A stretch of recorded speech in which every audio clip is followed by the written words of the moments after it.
Intertexte, Les Hébrines, un podcast animé par Arthur Segar. Alors, là, il faut que je commence. Ah oui, tu fais ta voix toute douce. Bonjour. De podcast. Bonjour. Le podcast. Je suis très heureux de recevoir aujourd'hui Lise Hébrine. Je suis très contente d'être là aussi. Merci pour l'invitation. Donc, tu es autrice, actrice, youtubeuse. Je Tu suis... possèdes peut-être même encore d'autres casquettes Voilà, dont on va beaucoup parler. de choses, un peu touche à tout. Et c'est toujours très difficile à la fois de me présenter et aussi de remplir les... Dans la case métier, en administratif, en général, je mets divers. Voilà. Parce que j'ai beaucoup de mal à me définir. Oui, mais moi aussi, je suis pas très à l'aise avec ces moments de présentation. Et c'est en partie pour ça que j'ai mis au début de ce podcast un petit rituel Tu as tes petites que cartes, tu je connais, vois. où j'ai donc des petites cartes au dos desquelles il y a des petits textes ou des petites Ah, ça, questions. on le voit pas dans le podcast, mais diverses choses. elles ont l'air très bien calligraphiées. Elles sont ouais, bah, en fait, je me suis mis maintenant à coller pas mal des trucs photocopiés parce que mon écriture n'est pas forcément lisible par tout le monde. Mais voilà, en tout cas, Pas forcément c'est plein de lisible. cartes, donc je sais pas s'il y en a une qui t'appelle, telle l'âme des C'est là, cartes. je prends l'underdog qui est là. Je vais lui faire remonter l'ascenseur social. Voilà. Alors, il s'agit d'un poème, Seulement les nuits, de Alejandra Pizarnik. Je ne sais pas si je prononce correctement. Est-ce que tu veux que je... Oui, tu veux que je le lise, c'est ça ? Tu peux, si tu veux. En écrivant, j'ai demandé, j'ai perdu. En cette nuit, en ce monde, enlacé à toi, je vois de naufrages. J'ai voulu sacrifier mes jours et mes semaines dans les cérémonies du poème. J'ai tant imploré depuis le fond des fonds de mon écriture. Baiser et mourir n'ont pas d'adjectif. Donc c'était une carte Ah, il est- un peu intense. Ah ouais, un peu intense celle-là. Alors, faut la relire parce que les poèmes, c'est toujours en écrivant. J'ai demandé, j'ai perdu. Cette nuit, en ce monde, enlacé à toi. Ok. Il est difficile, tu m'en as mis un difficile. Ouais, c'est vraiment pas Et évident. je ça, suis ouais. très... J'étais pas sûr de la mettre, mais... Ouais. Comment dire ? Je saurais même pas dire de quoi ça parle, mais c'est le principe des poèmes, un peu de se laisser emporter. Moi, ce que ça m'évoque, en tout cas, c'est ça parle d'amour, ça parle d'écriture. Et c'est deux choses qui sont très liées chez moi. Ça me fait penser aux poèmes un peu... ça, c'est honteux, il faudra que je vérifie que je les ai bien supprimés. Mais quand j'ai ouvert un de mes comptes de réseaux sociaux pour la promotion de mon livre, tout ce qu'il y avait dessus, c'était des poèmes un peu... des poèmes très dramatiques. En anglais, il me semble. Je m'étais mis en tête d'écrire des poèmes en anglais, quelque chose que j'avais jamais fait. Et c'était des poèmes de rupture, parce que je venais de vivre une rupture à ce moment-là. J'en ai vécu d'autres depuis. J'ai fait d'autres poèmes. Mais oui, j'étais toute seule devant mon écran, toute seule devant parce que j'avais pas d'audience à l'époque, etc. Donc ça me rappelle cette période-là. Mais je baisais pas, par contre, ça c'est le seul truc. C'est la seule différence. Non, c'est... Ouais. Après, si tu veux peut-être tirer une carte qui sera plus légère, si t'en as c'est une, ouais. c'est possible Un peu également. plus concrète, pour où on démarrer, parle, parce que c'est... on parle de Tu vois, circuit électrique, on parle de... l'écriture, la douleur... On parle de disjoncteur voilà. de type passé, voilà, ça Exactement. Donc, peut-être que celle-ci sera moins... je ne sais pas. Alors, Nicolas Santolaria, on se remet à rêver... C'est toi qui as écrit, là. Oui, voilà. On donc se c'est pour remet ça à qu'on rêver arrive de pas à- machines à café. Je comprends du coup Tu le comprends struggle. le move. Ouais. Ah ben voilà. Alors là, c'est très... Là, c'est du concret. Là, on parle. Plus récemment, une étude réalisée par Cluster 17 pour The Arcane et la Fondation Jean Jaurès concluait à une vision renouvelée de l'entreprise, assimilée à un rempart au mot du monde, une sorte d'entreprise cocon en somme.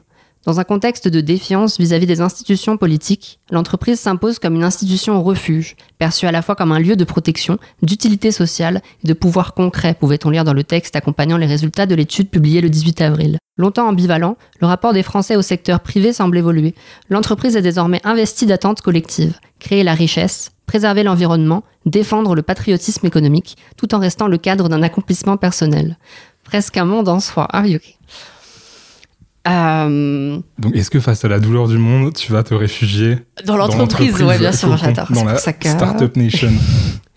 Je suis entrepreneuse, ouais, j'ai passé tout l'été à faire des démarches administratives, bientôt bientôt la nouvelle Amazon, je pense. Oui, je suis pas tout à fait d'accord avec le tech. Je pense que beaucoup de gens aimeraient qu'on perçoive l'entreprise comme ça, effectivement. Mais pour avoir été employé tout en bas de l'échelle, encore actuellement, mais pour avoir été vraiment dans des grosses entreprises tout en bas de l'organigramme, c'est vrai que le mot cocon n'est pas celui qui me vient tout de suite à l'esprit. Surtout en tant que personne handicapée, donc j'ai subi beaucoup de discrimination au travail. Avant d'avoir... En fait, les gens sont toujours très attachés à la vie des médecins. C'est vraiment la vie qui est prévalente, alors qu'un médecin, finalement, quand on va le voir, on lui dit j'ai tel problème qui n'est pas forcément vérifiable par des données biologiques. Et donc, bien souvent, quand je vais voir un psychiatre que je connais pas, il me dit en fait, je vous connais pas, je vous suis pas depuis des années, je veux juste écrire ce que vous me dites de dire. Mais comme il y a le nom du psychiatre en du papier, ça rend tout de suite les choses plus légitimes. C'est vrai qu'avant d'avoir ça, je sentais que j'avais des capacités au travail qui étaient moindres que celles des autres, mais comme j'avais pas la légitimité du médecin pour avoir des aménagements, etc., c'était très dur. J'ai fini plus d'une fois en pleurs dans un ascenseur, dans des toilettes. Je faisais exprès de me bloquer dans les ascenseurs. C'était à ce point-là pour juste être tranquille dans le noir, seule dans le noir, etc. Donc c'est vrai que en un sens, ouais, cet ascenseur, c'était mon cocon. Ouais. Mais j'ai beaucoup plus bénéficié du fait d'être connue comme handicapée et de pouvoir être chez moi. Et ça me fait penser, quand j'ai fait une vidéo dans laquelle je faisais un peu un historique du féminisme, qui est alors un historique extrêmement simplifié, extrêmement vulgarisé, etc., mais dont on avait dans les années 60, il me semble, la deuxième vague, j'ai peur de dire de grosses bêtises. Et donc, c'était donc cette émancipation des femmes par le travail. Donc, c'était les femmes de classe moyenne, parce que les femmes prolétaires travaillaient déjà. Aux États-Unis, par exemple, les femmes noires faisaient un certain nombre de métiers indépendamment fournis. Elles faisaient à la fois le travail domestique, mais aussi des tâches de bas étage, entre guillemets, quoi. Donc, c'était vraiment un mouvement d'émancipation des femmes de classe moyenne, donc qui était la fameuse image de la femme au foyer, coincée dans son couple hétérosexuel, etc., et pour qui le travail représentait une émancipation. Mais c'est vrai que je pense qu'aujourd'hui, il serait peut-être temps de passer à autre chose, quoi. Ouais, mais je crois que tu fais une blague dans la vidéo en mode l'émancipation par le travail, on n'est pas ensemble. Ouais, on n'est pas ensemble. C'est vrai que je suis plutôt de la team l'émancipation par le non-travail, l'émancipation du travail. Voilà. L'émancipation du... Alors, je fais la différence aussi entre travail et emploi, parce que moi, il y a plein d'activités que j'adorerais exercer de manière bénévole ou peu importe. Mais par exemple, moi, ça me dérangerait pas d'aller faire de la restauration une fois par semaine pour aider le collectif, quoi. Mais c'est vrai que dès qu'on rajoute ce truc d'entreprise, ce truc de hiérarchie et de gens qui font des choses qui sont différentes, mais qu'on considère comme le métier d'un manager et le métier d'un employé de restauration, c'est pas le même. C'est pas la même chose, mais on considère qu'il y en a un qui est au-dessus de l'autre. Travail, ça veut tellement, ça englobe tellement de réalités qui ont tellement rien à voir les unes avec les autres. Voilà. Ouais. Et oui, donc le cocon bof, quoi. Pas dans l'entreprise, mais peut-être dans d'autres types pas dans de travail. Et puis c'est vrai que le risque, c'est aussi de devenir l'autre côté de la pièce, de devenir la patronne. Et c'est vrai que t'as l'image de la girl boss aujourd'hui, et donc qui est toujours dans ce truc d'émancipation, non seulement par le travail, mais aussi maintenant par l'exploitation des autres, finalement. Moi, j'étais là, j'avais cette réflexion... dès que j'emploie quelqu'un pour quelque chose que je sais pas faire dans le cadre de mon travail, je sais pas faire sur YouTube par exemple, tu peux commissionner quelqu'un pour faire ton montage, commissionner quelqu'un pour faire tes miniatures, et donc je suis toujours là à me demander où est la limite en fait, à quel moment tu deviens un patron tyrannique. Voilà, c'est une réflexion qui me vient souvent. C'est-à-dire que mes trucs artistiques, ils sont jamais vraiment les miens. Il y a un peu cette illusion permanente de la self-made woman, alors que quand je publie une vidéo sur YouTube, il y a des tas d'équipes derrière qui s'occupent des serveurs, etc. Il y a tous les travail de l'ombre qu'on voit pas. Tu ne t'es pas faite tout seul? Je ne me suis pas faite toute seule. J'ai eu beaucoup de chance, Ouais. etc. J'en suis consciente et je sais que ça peut s'arrêter du jour au lendemain, quoi. Alors, Lizzie Brin, quel est le dernier texte que tu as trouvé vraiment beau? Alors, j'ai choisi la saison 2 de The Rehearsal, ou comme on dit en français, The Rehearsal, qui est une La série... répétition. Ouais, différence et répétition. Ouais. La répétition, oui. Qui est donc écrite, réalisée, jouée.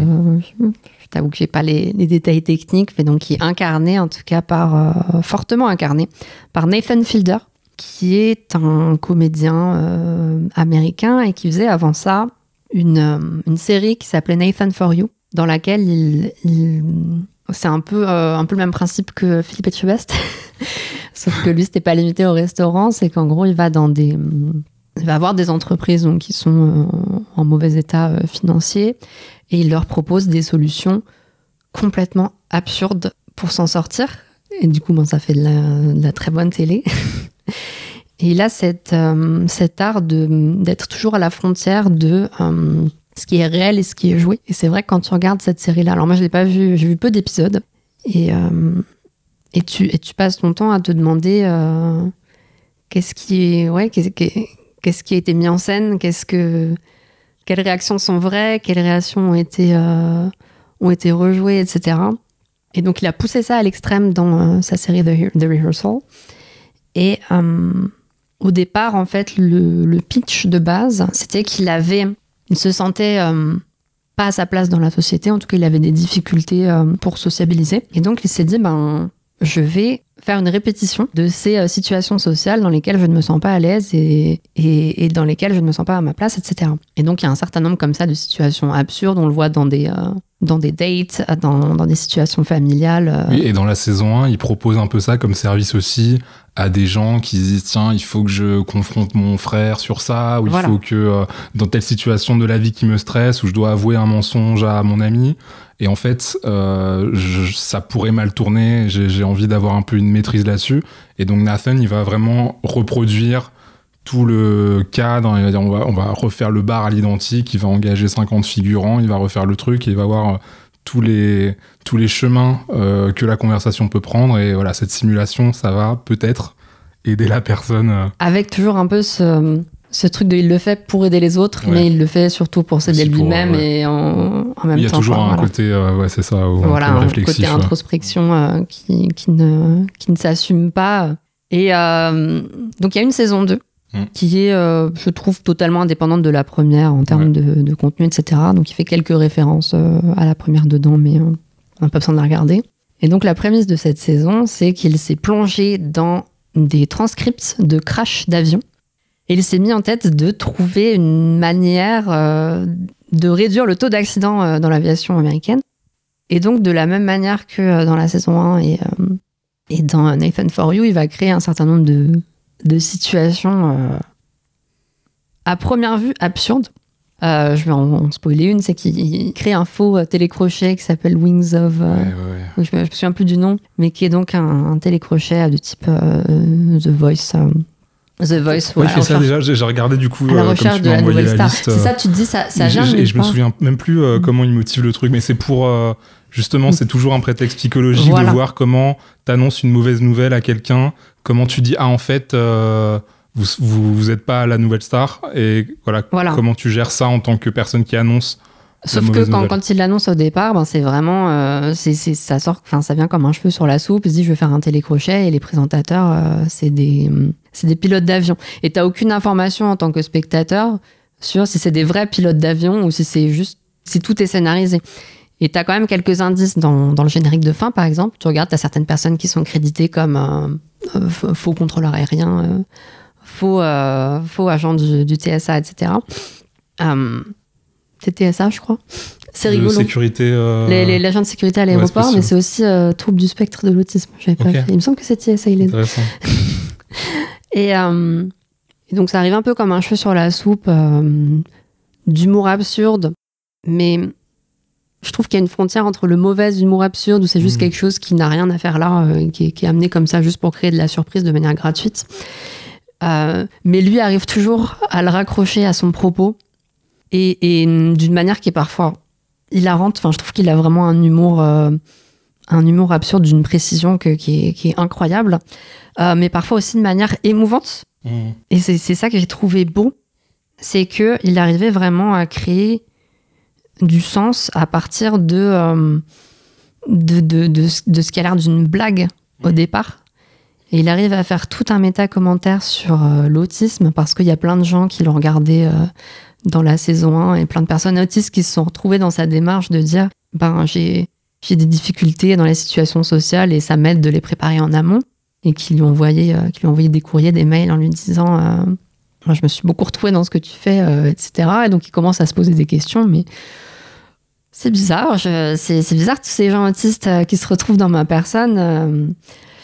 Et puis il reste dans le déni très longtemps, et donc il y a tout un subplot de la saison comme ça où il se fait, il passe des tests d'autisme, un peu pas par curiosité pour comprendre ces gens-là, mais c'est vraiment très bien fait, c'est vraiment touchant, c'était beau quoi. C'est ce que j'ai trouvé beau, je me suis beaucoup retrouvée dedans, et puis c'est vraiment une inspiration, je pense, en termes de bon humour absurde et de ce que j'aimerais faire en vidéo, et puis en termes de commitment. Ouais. Je vais pas révéler la fin, mais l'ampleur de la simulation, quoi. Simulation qui jusqu'où il va pour servir. Alors, pour servir l'histoire, moi je pense que ça s'est passé dans l'autre sens, etc. Qu'il avait une passion pour. Il s'est passionné pour l'aviation et qu'il a décidé qu'il allait faire sa saison là-dessus. Mais la manière dont c'est mis en scène et la manière dont c'est présenté, je trouve ça vraiment extraordinaire. Il est incroyable. Et c'est une inspiration pour ce que je fais sur YouTube avec un budget qui est quand même un peu moindre, mais voilà. Et ça m'a fait penser dans une certaine mesure, dans ta dernière vidéo sur le Japon, tu cites comme influence aussi, ou comme ce que t'aimerais faire, une vidéo de Bobby Fingers. Bobby Fingers, où il y a un peu un truc, bon c'est très différent, mais il y a quand même un peu ce truc de prendre une blague vraiment, de commitment, tiens, si je faisais un bateau de la forme de la tête de Jeff Bezos, et ensuite voilà, et des trucs complètement absurdes, mais qui va tellement jusqu'au bout que il y a vraiment quelque chose qui se passe, et un peu ce truc d'expérimentation, mais c'est beaucoup plus à moitié beaucoup plus potache que Nathan Fielder, mais c'est vrai que c'est le genre de choses que j'adore, moi, cette espèce de jeu entre la réalité et la fiction, mais sans non plus se rendre trop vulnérable. Oui, peut-être l'absurde, c'est une façon aussi de parler de certains sujets sans les prendre trop frontalement, quoi. Voilà, on en reparlera pour le dernier truc, mais c'est vrai, le dernier texte que j'ai choisi, mais c'est vrai qu'il y a un danger à trop s'exposer et à trop se livrer publiquement. Et là, pour le coup, je trouve que le curseur est très bien placé, et il se cache derrière ce mur de second degré aussi.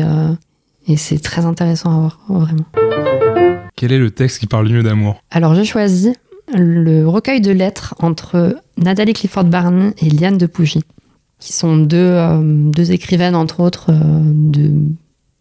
Donc, en l'occurrence, dans les lettres qu'elles s'envoient, sont entre 1900 et 1903, il me semble. Ça a été compilé très récemment, il me semble, en 2022-2023, par des universitaires.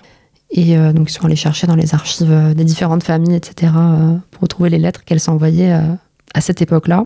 Nathalie Clifford Barney, qui est fille d'une grosse légume du rail américain, et d'une artiste et inventrice américaine. Donc, c'est pas tout à fait le prolétariat, quoi. Ouais. Et donc, elle a été élevée avec une gouvernante qui lui a appris le français. Et après ça, elle est partie étudier dans un pensionnat français tenu par des lesbiennes. Et donc, à l'âge de 12 ans, elle a compris qu'elle était lesbienne, elle aussi. Donc, les mauvaises langues diront par contamination, mais c'est pas plus par représentation, en fait, parce que si on sait pas que ça existe, on peut pas réaliser que on l'est aussi. Et donc, ces lettres sont des lettres d'amour entre donc Nathalie et Liane, qui est une courtisane, comme on dit, c'est une prostituée de luxe, quelque part. Et Liane, qui est plus âgée qu'elle, il me semble que Nathalie a 23 ans et Liane doit en avoir un peu plus de 30, si je dis pas de bêtises.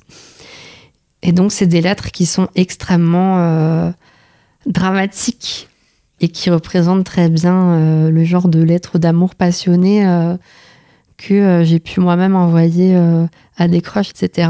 Et ce qui m'a frappée, c'est à quel point c'est actuel. Alors évidemment, elles écrivent infiniment mieux que ce que je pourrais rêver dans ce qui était un SMS de l'époque, quoi. Mais les intrigues, les attitudes sont vraiment exactement les mêmes que ce que je peux vivre. Et ça donne vraiment un sentiment de rattachement à l'histoire. Et je me sens beaucoup plus proche des lesbiennes qui ont existé avant, dans une société où c'est vrai qu'il y a une force qui essaye d'imposer l'idée que l'homosexualité, c'est quelque chose de nouveau. Donc il y a toujours un peu cette volonté d'effacer l'histoire, et il faut se battre en permanence avec des initiatives comme les archives LGBT, etc. Enfin, on voit ce qui se passe aux États-Unis avec Trump qui essaye de supprimer du site de la Maison Blanche et des musées, etc. et des bibliothèques, tout ce qui concerne l'histoire des personnes LGBT. Et c'est vrai que ça m'a fait du bien de voir ça. Ça m'a permis de relativiser aussi après des ruptures, de me dire on a toutes vécu ça, quoi. Parce qu'il y a vraiment une dynamique c'est beaucoup de Nathalie qui est très dans l'idéalisation de Liane, etc. Et elle le dit beaucoup dans ses lettres qu'elle est plus amoureuse de l'image qu'elle a d'elle que de la personne qu'elle est vraiment quand elle se voit. Et ça, c'est quelque chose auquel je relate beaucoup. Et puis donc Liane qui en retour joue beaucoup avec elle, qui fait beaucoup le chaud et le froid. Et c'est quelque chose que j'ai vécu aussi, donc ça rentre dans une démarche plus large, la raison pour laquelle je l'ai lu, de justement me rechercher un peu ces lesbiennes du passé.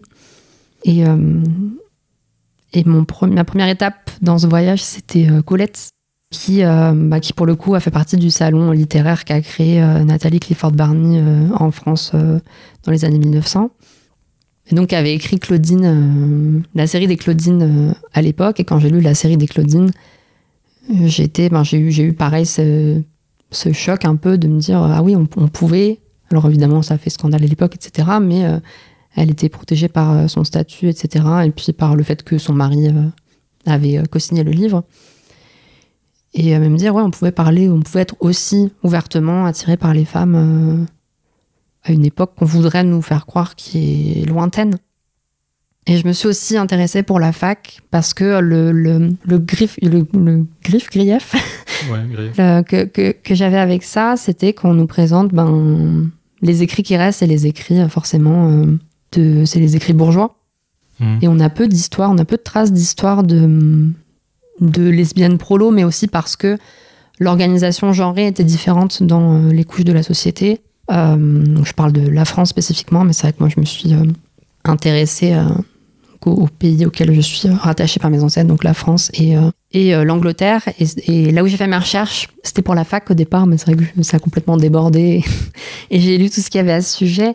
C'était les femmes veuves, donc les femmes prolétaires veuves, où la division du travail était beaucoup moins genrée dans les couples à l'époque, dans les classes sociales les plus basses, mais où il y avait quand même le métier de marin qui était vraiment réservé aux hommes. Et il y avait beaucoup d'écrits officiels qui disaient vraiment la marine c'est fait pour les hommes, etc. C'était un milieu extrêmement masculin. Et donc des femmes, quand elles devenaient veuves de leur mari perdu en mer ou tués dans des combats, etc. Et donc qui vivaient au bord de la mer, plutôt que la seule solution souvent c'était la prostitution. Et donc il y en avait certaines qui, plutôt que de se prostituer, préféraient se déguiser en homme et s'enrôler dans la marine. Et il y a beaucoup de traces dans des registres de marine, dans des journaux de l'époque, des faits divers, etc., de femmes donc qui ont été arrêtées, mais qui allaient rarement en prison, qui avaient rarement d'amende, etc. C'était juste, on les virait du bateau, et puis voilà, il y avait rarement des conséquences qui étaient dramatiques pour elles, parce qu'on voyait pas ça d'un œil sérieux. C'était comme si on infantilisait beaucoup les femmes et donc ça n'avait rien à voir avec, par exemple, avec l'homosexualité masculine qui pour le coup était vraiment très réprimée jusqu'à la mort en Angleterre pendant l'âge de la voile. Et donc il y a aussi des registres de certaines de ces femmes qui se mariaient à des hommes, qui se mariaient à d'autres femmes, pardon, soit pour a priori pour le statut social, mais aussi par intérêt. Et il y avait beaucoup de livres aussi basés là-dessus. Donc on ne sait pas trop pourquoi ils fonctionnaient et pourquoi il y en avait autant que ça. Est-ce que c'est parce que ça intéressait les hommes de lire des histoires d'amour lesbiennes, ou est-ce que pour les femmes lettrées de l'époque, ça les intéressait un peu de sortir de ce carcan du couple hétérosexuel bourgeois, etc., et de s'évader un peu à travers ces personnages-là. Mais il y avait donc beaucoup de livres de fiction basés sur ces histoires de femmes qui s'émancipaient et qui relationnaient avec d'autres femmes sexuellement aussi, parce qu'il y a beaucoup de scènes de bordel, donc avec ces femmes travesties qui couchaient avec d'autres femmes pour s'intégrer au groupe, mais tu sentais qu'il y avait quand même elle ne le faisait pas que pour ça, quoi. Et donc c'était un moyen aussi de me sentir connectée à ces lesbiennes là. Et je continue de remonter petit à petit. Voilà, ça c'était plutôt 19e siècle. Et puis tu remontes encore faut ensuite. Que je remonte, voilà. 17e, 18e, ouais. Il y a pas mal de choses aussi. Oui, mais il y a forcément, plus tu remontes, moins tu as de sources, de traces. d'archives. Mais il y a beaucoup d'écrits universitaires très intéressants sur le sujet. J'ai mon ami Anouk qui fait sa thèse sur les lesbiennes du XVIIIe siècle. Eh bien, je le lirai. Je le lirai. Moi, je me souviens d'un livre, c'était les relations amoureuses entre les femmes, avec le sous-titre 16e siècle, 20e siècle, par Marie-Jo Bonnet, dont je ne partage pas à 100% le positionnement politique. Mais qui pour le coup a fait un travail historique que je trouve très intéressant, donc toujours à nuancer et à compléter. Mais c'est vrai que c'est le premier travail qui m'avait fait me connecter à tout ça. Waouh. Bah ouais, c'est vrai que c'est hyper intéressant de retrouver ça. Et oui, il y a eu une redécouverte récemment de toute aussi cette sociabilité lesbienne du début du XXe siècle, notamment à Paris. Et Nathalie Clifford Barnett, c'était vraiment un peu le cœur de c'était le personnage central, voilà, c'était le cœur du polycule. Hein. C'est ça. Le cœur du polycule avec donc, vraiment encore une fois des dramas de lesbiennes qui auraient pu arriver aujourd'hui, où je crois que la manière dont Liane et Nathalie ont arrêté de se parler, c'est parce que Liane était triste, elle a dit « Oh, s'il te plaît, Nathalie, viens me voir, etc. » Et elle est venue la voir avec sa crush de l'époque, qui était... c'était pas René Vivien, parce que René Vivien, elle est restée longtemps avec Nathalie, mais c'est plus qui c'était, mais c'est une autre lesbienne de l'époque. Et en fait, Liane et cette femme se sont mis ensemble, et puis Nathalie leur a évidemment fait la gueule, etc. Et c'est comme ça qu'elles ont arrêté de se parler, il me semble. Ouais, bah comme quoi on n'invente rien, finalement. Ouais. Ouais, tu vois, là récemment, il y a eu Après Sappho. Je sais pas si tu l'as lu celui-là. Je peux te le passer, de Selby Wynne-Schwartz.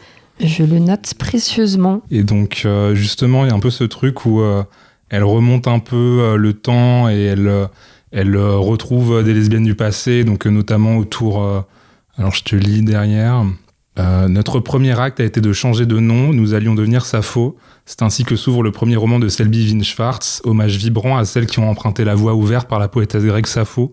Donc oui, là, c'est vrai qu'on peut remonter en fait à l'Antiquité. Oui, voilà. Et Sappho qui était une figure qui a beaucoup été reprise et récupérée par les lesbiennes de manière historiquement complexe, parce qu'on a finalement très peu de traces de Sappho. Il me semble qu'il nous reste un seul poème qui était en entier. Et ce qu'on a en fait, c'est surtout des revisitations par il me semble, des écrivains du 17e, si je dis pas de bêtises, et ça a été repris en fait. C'est beaucoup des fragments, et donc du coup après tu dois un peu remplir les ouvert à l'interprétation, mais ce qui est sûr, c'est que ça a été une figure qui a vraiment été qui était vraiment prédominante dans toute cette société lesbienne de France des années 1900, quoi.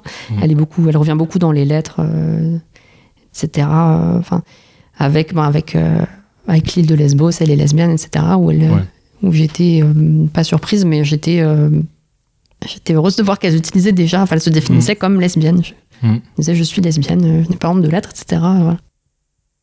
Et donc la suite de la 4e de couve, ces écrivaines, peintres et artistes ont toutes bravé l'oppression en exprimant dans leurs œuvres leurs identités profondes. Après Sappho, nous entraîne à la rencontre de leur destin au moyen d'une prodigieuse narration chorale et nous guide à travers les débuts trépidants du XXe siècle aux côtés de figures incontournables, Nathalie Barney, René Vivien, Romaine Brooks, Gertrude Stein, Virginia Woolf, Sarah Bernard, Isadora Duncan, Lina Poletti, Eleonora Duse, Colette.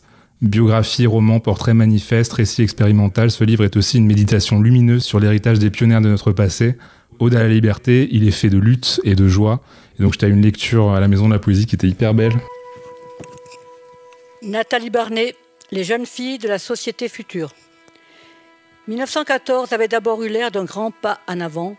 Nous avions tant de motifs de nous réjouir.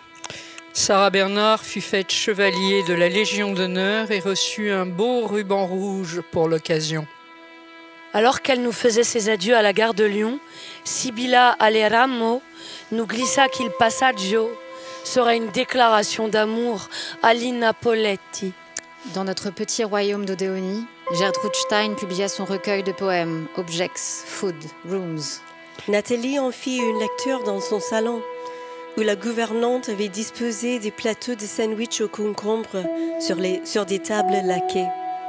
Nos vies semblaient se refléter avantageusement sur toutes les surfaces. Ainsi, descendions-nous bras dessus, bras dessous, la rue de l'Odéon, le cœur léger. Nous avions nos livres et nos films, nos relations ne tombaient pratiquement plus sous le coup des lois européennes. Enfin libérés des criminologues, nous cherchions désormais noix aux psychologues qui glosaient sur nos seins, nos toux et nos pères. En 1914, nous avions tant de motifs d'espérer. Nous nous retrouvions dans nos cercles. Les jeunes filles de la société future. Le lycéum. Le temple à l'amitié.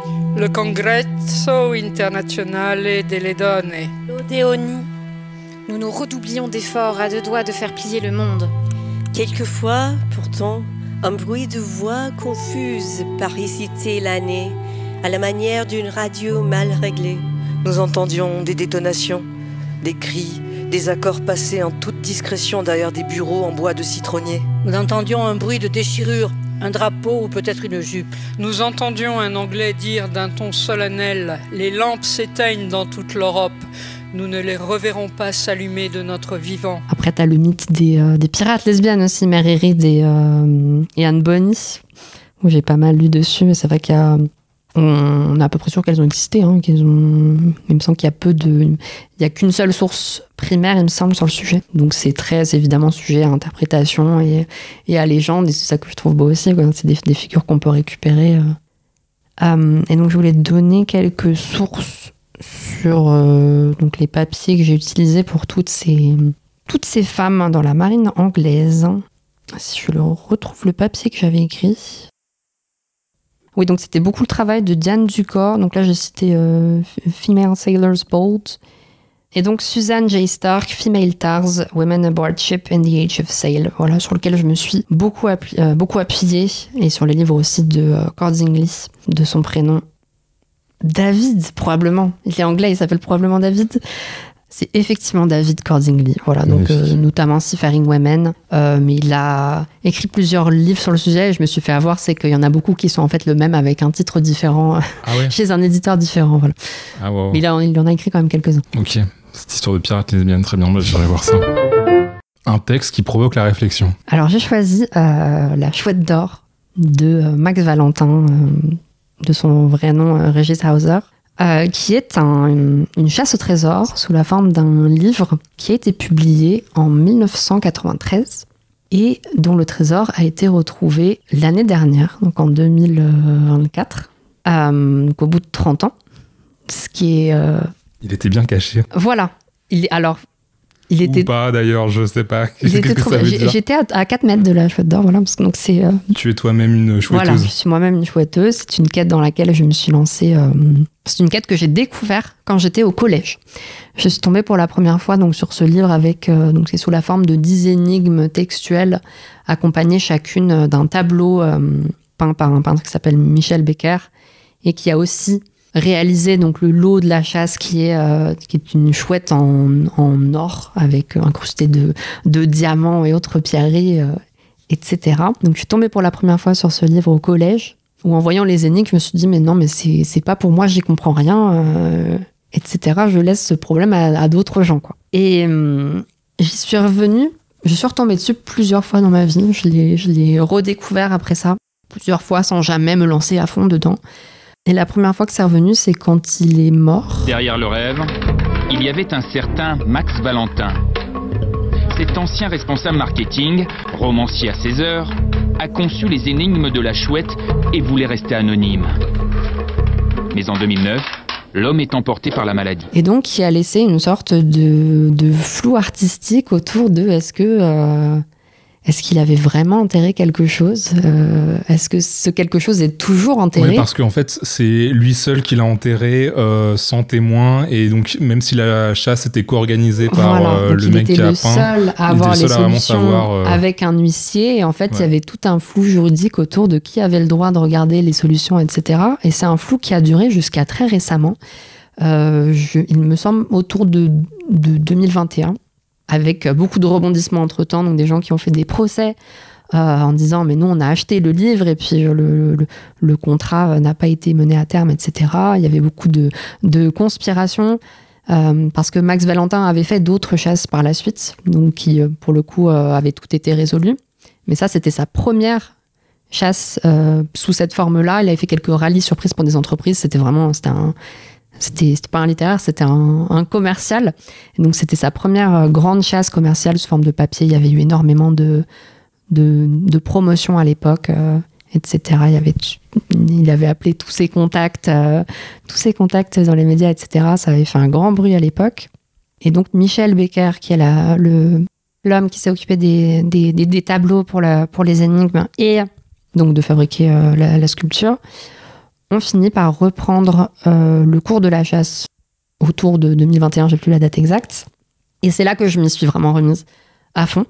Il a ouvert un Discord, donc c'était... Il y avait avant ça quelques forums éparses avec... Il y avait un Minitel. Il y avait, alors, le fameux Minitel. Le Minitel était tenu à l'époque par Max Valentin. Et il se faisait une quantité de thunes absurde. Et donc les gens, il y avait quelque chose qui a soulevé Michel, c'est qu'il disait en fait il n'avait pas intérêt à ce que ce soit trouvé parce que il se fait 1000 balles par jour juste avec des gens qui viennent poser des questions et auxquelles il répondait de manière extrêmement cryptique.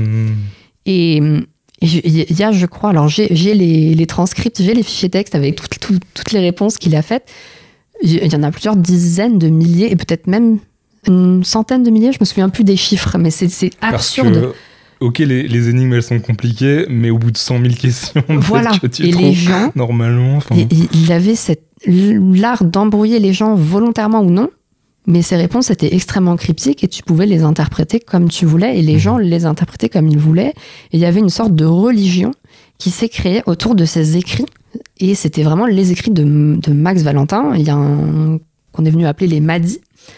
Et à chaque fois que les gens faisaient une supposition sur les forums de résolution d'énigmes, tu avais 10 personnes qui venaient en disant « Bah non, chapitre temps, verset temps, Max a dit que machin, donc c'est pas possible, sa solution elle est pas possible. » Et donc la chasse était parasitée par ces madis.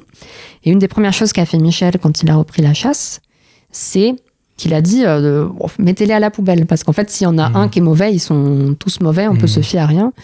Et vraiment son travail ça a été de dire mais en fait la chasse il a pas dit comme ça, mais moi je l'ai compris comme ça, il disait la chasse elle est pas ouf quoi.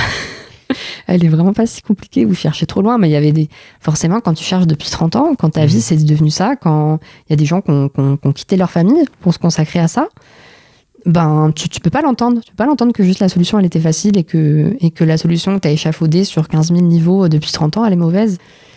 Et ça m'a provoqué une réflexion. Et donc ma prochaine vidéo sera là-dessus, sur la chouette d'or, mais sur le fait d'organiser comme ça un événement communautaire. C'est une des raisons pour laquelle je suis tombée aussi fort dedans à ce moment-là quand il a repris, c'est parce que je me suis dit mais en fait ça peut changer ma vie du jour au lendemain. Il suffirait que j'ai la bonne idée, qui est simple. Il n'arrêtait pas de répéter c'est simple. En plus, il parlait énormément. Michel était très, très actif aussi. Je pense qu'il était content d'avoir de la compagnie. Il le disait lui-même, c'était un retraité, etc. Il était très content d'avoir de l'attention. Et donc, il donnait beaucoup de suppositions sur la personne qui saura enfin trouver le trésor. Et il avait dit, moi, je pense que ce sera une femme. Alors, il y a beaucoup de Michel qui est d'une autre époque, mais qui disait, ce sera une femme parce que les femmes, elles pensent différemment, etc. Ce sera peut-être une personne autiste. J'étais là. Alors, forcément, je me sens visée, mais bon, je pense que ce Discord était quand même un outil diagnostique à lui tout seul, donc j'étais pas la seule personne concernée, mais forcément, par effet Barnum, tu te dis, si ça se trouve, c'est moi, quoi. Ça se trouve, c'est moi, ça se trouve, je vais le trouver, et puis ça va changer ma vie, pas par la notoriété, mais parce que le prix est inestimable, et puis je peux m'acheter un appart, quoi. j'ai pu à me faire virer de mes apparts tous les 3 ans, parce que mes proprios veulent les vendre. Il y a ce truc très terre à terre. C'est comme quand tu joues au loto, tu as cet espoir-là. Sauf que là, tu te dis, en plus, c'est encore plus pernicieux que le loto, parce que tu te dis, non, mais c'est pas du hasard, quoi. Tu te dis, mais en fait, il suffirait peut-être plus intelligente que les autres, peut-être trouver un truc que personne n'a vu. Que j'ai la bonne réflexion, et ce sera bon. Et je trouve ça extrêmement malsain, en fait. Donc, une des réflexions que j'ai dans ma vidéo, c'est comment est-ce qu'on fait une chasse au trésor éthique, entre guillemets. Parce que toi, t'as écrit, t'as organisé des chasses au trésor. J'ai organisé des chasses au trésor, et donc déjà, moi, j'avais pas la possibilité, j'ai pas voulu trouver de sponsors, etc., mais c'était très important pour moi que mes chasses restent gratuites, parce que souvent, le modèle, c'est que les livres des énigmes sont payants, donc en fait, c'est comme ça qu'ils se repayent et qui se remettent dans leurs frais. Moi, c'était très important pour moi de monter des chasses gratuites, parce que... Pourquoi, en fait? Bonne question. Pourquoi ne fais-tu pas payer Pourquoi je ne fais pas payer? Parce que j'aime pas faire payer les gens, voilà. Ok, c'est une bonne raison. Et puis pour intéresser les gens aussi, parce que c'est vrai que c'est quand même assez niche. Donc là, on parle d'une chasse qui était gigantesque, avec des dizaines de milliers de personnes dans le monde. Mais c'est vrai que le milieu des chasses au trésor, c'est un milieu où il y a beaucoup de chasses. En France, en tout cas. Il y a des pays où c'est pas du tout... quelque chose de courant, mais en France, il y a beaucoup de chasses en ce moment. Si vous allez sur des sites de chasse, vous allez voir, il y en a 10 en cours, voilà, vous pouvez les faire, voilà, le lot, etc. Et donc, les lots que je m'étais à gagner, donc, qui n'étaient forcément pas des lots faramineux, parce que j'avais pas le budget pour, mais c'était, il y avait en général un peu d'argent, mais qui était pour rembourser le déplacement, en fait, parce que souvent, tu vas enterrer ta contre-marque. C'est rare que tu entends le vrai trésor, mais moi j'enterrais le vrai trésor parce qu'il valait pas grand-chose.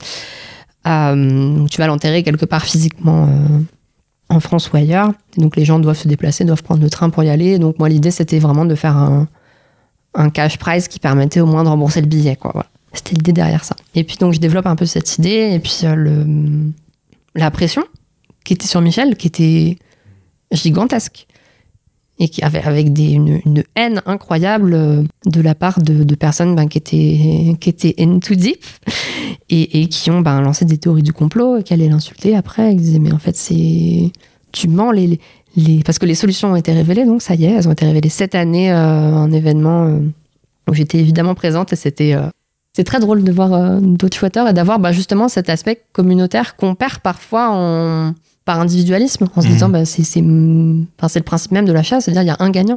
Ça divise forcément un peu, il y a des guerres d'influence, etc.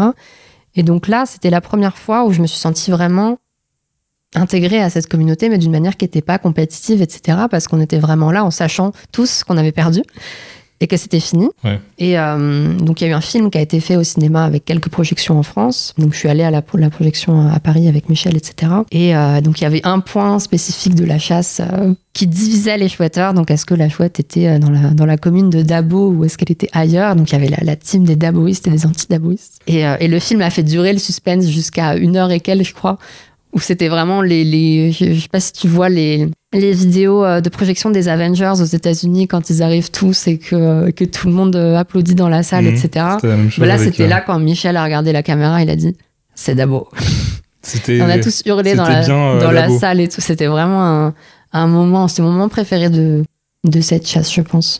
Et donc j'en ai profité pour... Mais alors pourquoi personne l'a trouvé pendant 10 000 ans, vu que tout le monde était... Parce que les il y avait un consensus quand même les solutions sont de nulles. dire c'est à Dabo et juste c'est où? Est-ce que c'est derrière cette pierre ou ce truc ou... Tout menait à Dabo depuis le début, mais justement il y avait ce truc, mais ça peut pas être là. En fait c'est tellement... Il y a des gens qui ont fouillé chaque centimètre carré de cette zone depuis 1993. Il y avait des gens qui étaient déjà à Dabo. Ça, ils avaient trouvé assez vite. Ils étaient déjà à 4 mètres de la chouette depuis 93. Et il y a un nombre incommensurable de trous qui ont été faits autour.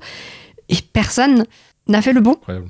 Et il y avait toujours des gens qui allaient, malgré l'improbabilité du fait qu'elle soit encore là, parce que la zone avait été ratissée, avait été passée au détecteur de masse, donc le niveau au-dessus du détecteur de métaux, et personne ne l'avait trouvée. Donc moi, j'avais prévu de m'y rendre pour une vidéo sur la chouette avant qu'elle soit trouvée, et je serais passée dessus.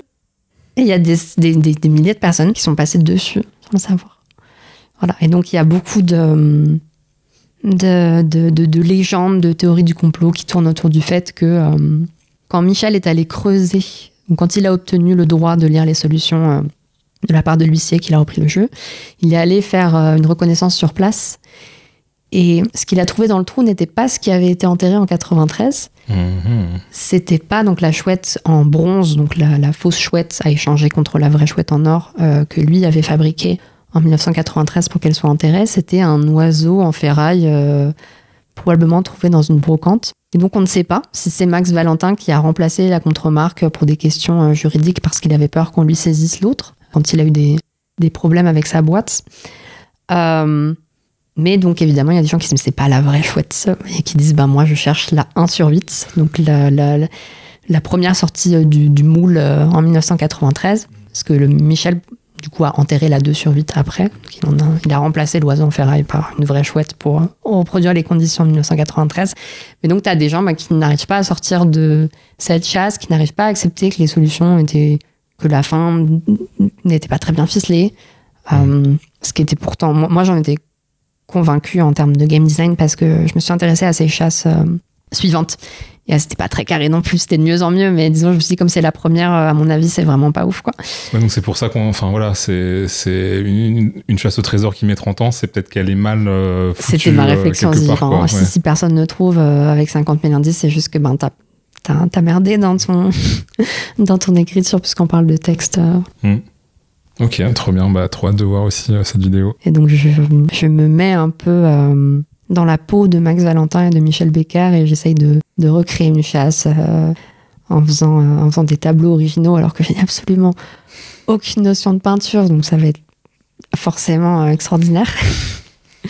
Et puis donc j'ai fait une petite interview de Michel Becker à l'occasion de cet événement de la chouette que j'ai intégré de manière qui, j'espère, plaira aux gens. Voilà. Je n'en dis pas plus. Donc après la correspondance de Nathalie Barnet et Eliane de Pougy, je crois que tu voulais nous parler d'un autre classique de la littérature lesbienne pour le texte que tu aurais voulu avoir écrit. Ah oui, un chef-d'œuvre, alors que j'ai intitulé par liberté artistique « Tu prends ton brocos et on se casse », parce qu'il me semble que c'est une œuvre qui n'a pas de titre officiel. Et c'est une œuvre qui a été postée sur Twitter. Je n'ai pas noté l'année, mais c'était dans les années 2020, par une internaute qui s'appelle @virapide, voilà, circa 2020, @virapide sur X, anciennement Twitter, qui donc est une bande dessinée réalisée sur Paint, à l'arrache, on peut le dire comme ça, et qui est devenue une sorte d'institution dans la communauté lesbienne francophone du 21e siècle et qui raconte donc l'histoire de deux amoureuses qui font dîner chez les parents de l'une d'entre elles et puis qui font des remarques homophobes et donc elles finissent par s'en aller avec le brocoli qu'on leur sert.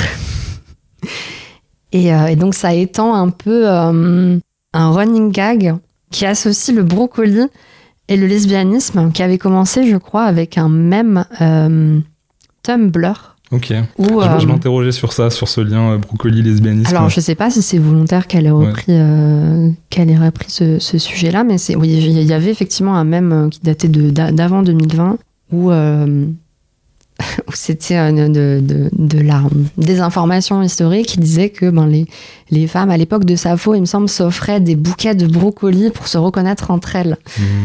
Et ça avait tourné un peu. Mais ce qui a vraiment entériné le brocos dans la culture lesbienne française, c'est donc cette BD qui a complètement dépassé son autrice. Son autrice qui est souvent, en fait, dans l'univers d'Internet et des contenus un peu shitpost, comme on dit comme ça, c'est un univers où on se passe souvent de créditer l'artiste.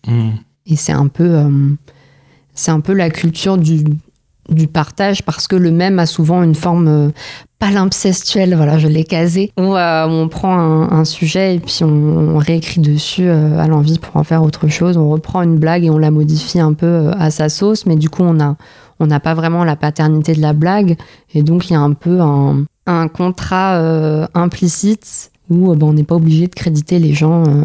Moi, il m'est arrivé de signer, et je me déteste pour ça. Je me dis, mais en fait... Signer tes mêmes. Ouais, c'est vraiment prétentieux et je le fais plus. Mais oui, c'est vrai que c'est dans l'esprit du partage d'Internet qui est, pour le coup, qui s'extrait de la logique de droit d'auteur des labels de musique qui sont extrêmement virulents sur, par exemple, les vidéos YouTube où dès qu'il y a 3 secondes d'audio, ils veulent récupérer absolument tous les droits dessus. Et donc, c'est vrai que cette culture du mème, c'est un peu une alternative à ça qui a pas des enjeux extraordinaires. On peut pas vraiment récupérer un mème. Enfin, il y a des comptes. Tu peux pas devenir riche en faisant des mèmes, si peut-être. Malheureusement, Malheureusement, si. Ça me frustre de voir des pages récupérées. C'est vrai qu'il y a un peu quand même une règle implicite où quand on est une page de mèmes qui se fait de l'argent, donc t'as des pages Instagram qui ont 200 000 abonnés, et puis la seule chose qu'ils font, c'est aller piocher les mèmes sur Internet pour faire des vues, etc. Il y a quand même une règle implicite, c'est que quand tu fais ça, là, pour le coup, tu hâtes la personne. Enfin, tu mentionnes la personne pour dire c'est cette personne-là. Mais c'est vrai que dans le cadre personnel, il n'y a pas vraiment cette règle-là, où juste on a vu une image qui nous plaît sur Internet, on l'envoie aux collègues, et puis voilà. Et donc, la raison pour laquelle j'aurais aimé, ou j'ai dit que j'aurais aimé avoir écrit ce texte, c'est parce que j'aime cette idée que quelque chose que j'ai créé me dépasse en bien, qu'on ne l'associe pas forcément à moi, dans une époque où tout est très incarné. C'est vrai que le contenu qui marche beaucoup sur YouTube, c'est les contenus incarnés. Moi, j'ai mes amis, plusieurs millions d'abonnés, qui me disent en fait, si je mets pas ma tête, c'est des gens qu'on suit parce que c'est eux. En fait, ils pourraient faire quasiment n'importe quoi, les gens regarderaient ce qu'ils font. Et en fait, ils disent, mais moi, si je mets pas ma tête sur la miniature, les gens ne regardent pas. Donc aujourd'hui, ce qui fonctionne, c'est vraiment les contenus incarnés comme ça, et c'est quelque chose que j'entends aussi de la part de mes amis journalistes. Ils me disent, mais en fait, le seul moyen que ton info elle soit vue aujourd'hui, c'est de faire du facecam, c'est de montrer ta tête, c'est de devenir en fait influenceur. Ce qui pose des problèmes d'éthique, etc. Mais c'est un sujet qui est beaucoup présent dans la communauté journalistique en ce moment, c'est que pour que les contenus fonctionnent, il faut les incarner, comme avec Hugo Décrypte, qui a pourtant toute une équipe derrière lui, mais le média, c'est Hugo Décrypte, c'est lui, c'est pas un nom générique, etc. C'est vraiment incarné par une personne. Et donc j'aime l'idée d'aussi réussir à s'émanciper un peu de ça et à dire je peux créer des choses qui sont appréciées par les autres sans forcément avoir besoin de reconnaissance en retour. Forcément, c'est quelque chose qui aide à créer, de recevoir des retours positifs sur ce qu'on fait, et de se sentir j'ai pas le mot. Je veux dire validé, mais c'est se sentir valorisé. Mais je trouve que c'est aussi bien de savoir donner sans attendre en retour, quoi. Voilà. Et c'est pour ça que j'ai choisi ce texte-là, donc qui est un chef-d'œuvre d'humour absurde. Ouais, un texte qui dépasse son auteur ou son autrice et qui n'a pas besoin d'autrice pour être transmis, pour exister sur Internet. Mais après, ça m'avait fait réfléchir aussi, puisque tu l'as reposté, cette BD-là, sur l'ai reposté sur un réseau social, parce que c'est vrai qu'on a tendance à oublier qu'on est sur les réseaux sociaux, on est beaucoup dans des echo chambers, ils appellent ça, dans des bulles, souvent on dit, et que j'ai tendance à penser que c'est un pilier de la culture lesbienne en France, ce qui n'est pas vraiment le cas. C'est un pilier de la culture Twitter lesbienne, etc. Et donc c'est vrai que il y a... Ça m'amène à une autre réflexion. C'est qu'on a beaucoup c'est ça, c'est ce truc de... j'ai trouvé ça intéressant que tu le repostes aussi pour le préserver. De préservation, voilà. Et se dire qu'en effet, on a peut-être tendance à prendre pour acquis des trucs, des BD rigolotes, des mèmes sur Internet, en se disant, c'est Internet, ça va subsister sur un serveur, etc. pour toujours. Mais en réalité, il y a beaucoup de choses qui se perdent, même des trucs qui nous ont fait rire il y a 10 ans, qui sont des lost media. Et qui sont... Tout est très mal référencé. Alors j'en profite pour faire la pub pour le alt texte. C'est qu'aujourd'hui, la raison pour laquelle les les contenus humoristiques sous forme d'images comme ça sont très difficilement retrouvables et se perdent très facilement sur Internet. C'est parce que les gens ne remplissent pas donc le texte alternatif, donc qui est là. Donc pour plusieurs raisons. Donc il me semble qu'une des raisons à l'origine pour laquelle ça a été inventé dans le standard HTML, c'est pour que si l'image ne se charge pas, on puisse avoir quand même un texte qui nous explique ce qu'il devrait y avoir à la place. Mais c'est un texte qui est aussi utile pour les lecteurs d'écran, donc pour les personnes malvoyantes ou aveugles qui donc ne peuvent pas voir les images et donc leur lecteur d'écran leur lit le contenu de l'image à la place par la personne qui l'a décrit dans le alt texte, mais qui sert aussi pour le coup pour le référencement. Par exemple, si vous mettez sur votre photo deux lesbiennes mangent un brocoli attablé et l'une dit ça, ça permet, quand vous faites une recherche Google après... lesbienne brocoli, tu retrouves... tapez lesbienne brocoli, on retrouve cette image-là. Ouais. Voilà. Et si on ne fait pas en fait, ce travail-là, il n'y a pas... tout se perd dans une masse de données qui n'est pas retrouvable, en fait. Puis les gens suppriment leur compte, etc. Et ça, c'est quelque chose... dont j'avais parlé dans ma vidéo sur les sorcières de 4h30, de 4h28, où j'avais pris conscience de ça, où c'était la première fois que je faisais un peu, ce qui m'a donné envie de reprendre la fac. Je faisais un peu un travail universitaire, mais mal.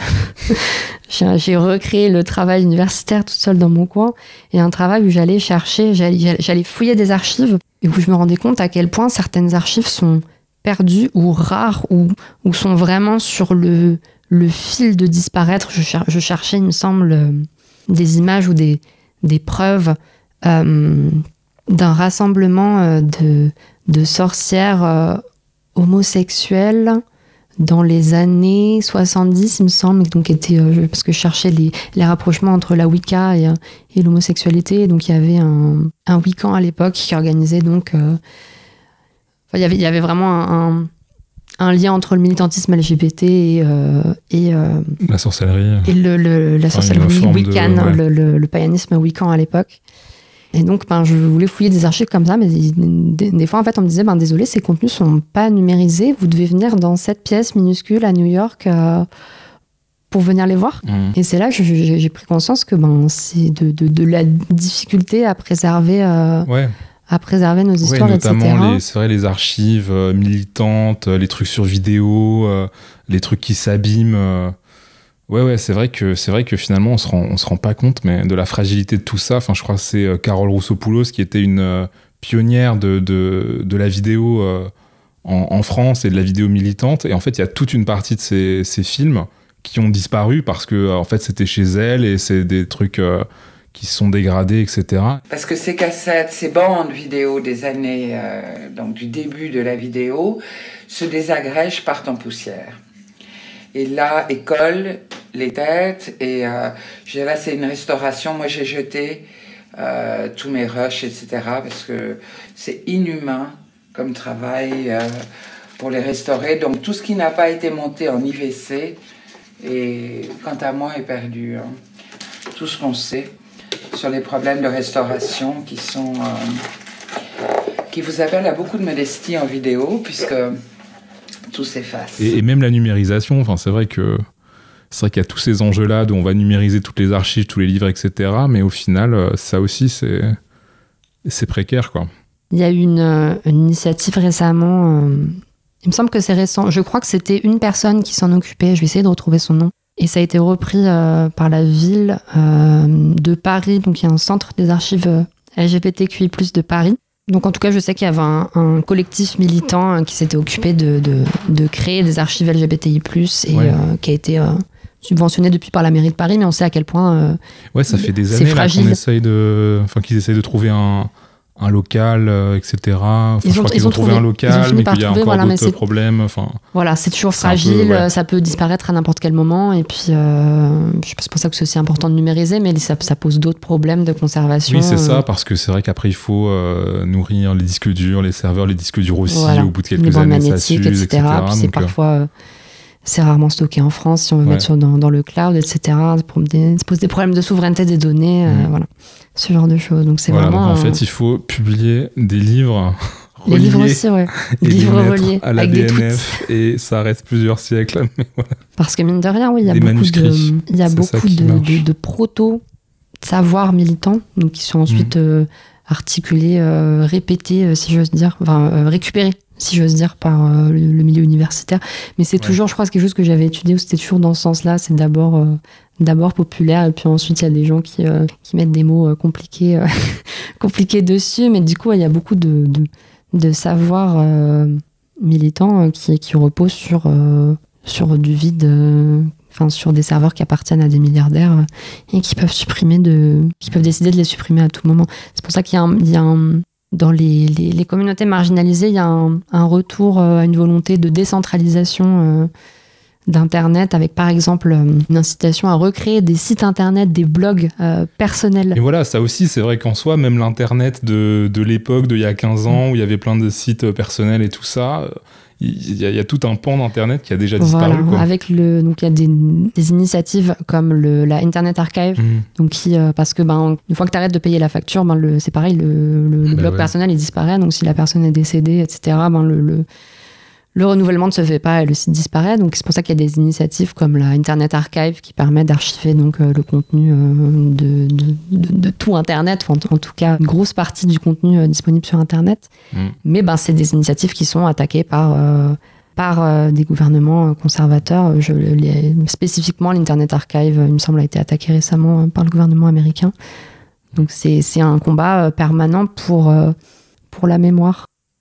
Et c'est pour ça que c'est frustrant aussi quand j'entends parler de propagande LGBT, parce que la propagande, elle n'est pas dans ce sens-là. Les efforts pour détruire ce qui existe à ce sujet, il n'est pas de ce côté-là, quoi. Un texte à offrir. Alors, j'ai choisi un chef-d'œuvre de la littérature qui s'appelle Iris et les fleurs de tempête, que vous pouvez trouver du coup sur le site perso, décentralisé, hébergé en France, d'une autrice lesbienne qui s'appelle Lizzie Breen. Et donc c'est un livre que vous pouvez retrouver en précommande ou en commande sur lizziebreen.fr/iris. C'est mon livre. C'est mon nouveau livre qui est dans la même série que celui que j'avais sorti en 2019. Et je promettais une suite depuis 2019. Je me disais, oui, promis, ça arrive. Promis, je suis en train de le faire. Mais comme tous les projets dans lesquels je me lance, c'est délai sur délai. Et puis des doutes, des remises en question. Dire, est-ce que j'ai le droit de sortir ça? Est-ce que les gens vont aimer? C'est beaucoup de doutes, beaucoup de stress. Et puis au bout d'un moment, il faut se dire, allez, on la sort, quoi. C'est comme... c'est pareil avec les vidéos YouTube, on se dit au bout d'un moment, le mieux est l'ennemi du bien, et puis juste il faut...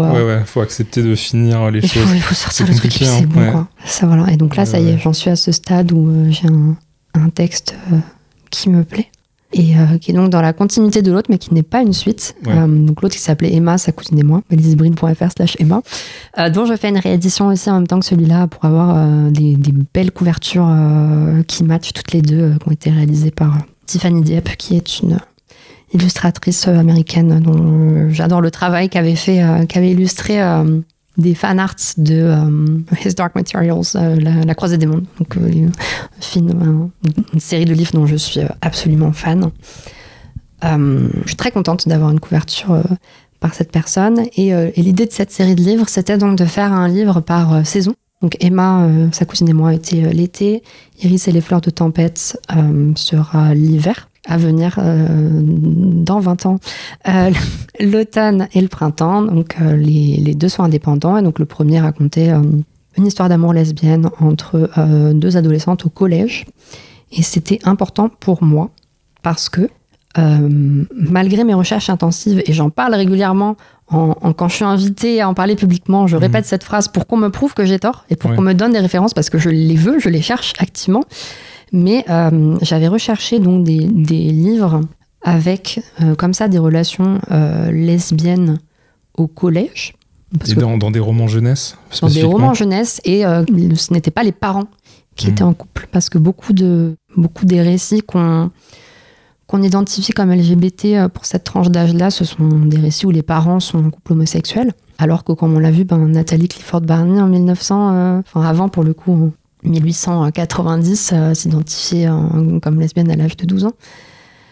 Donc c'est important qu'il y ait des livres aussi pour cette tranche d'âge-là. Et les seuls livres francophones, donc avec un contexte français qui se déroulait en France, etc., que j'ai trouvé sur le sujet, un des 2 livres que j'ai trouvé, c'était un livre où c'était une relation incestuelle entre 2 cousines et qui se terminait sur le personnage principal qui réalisait qu'en fait elle était hétérosexuelle.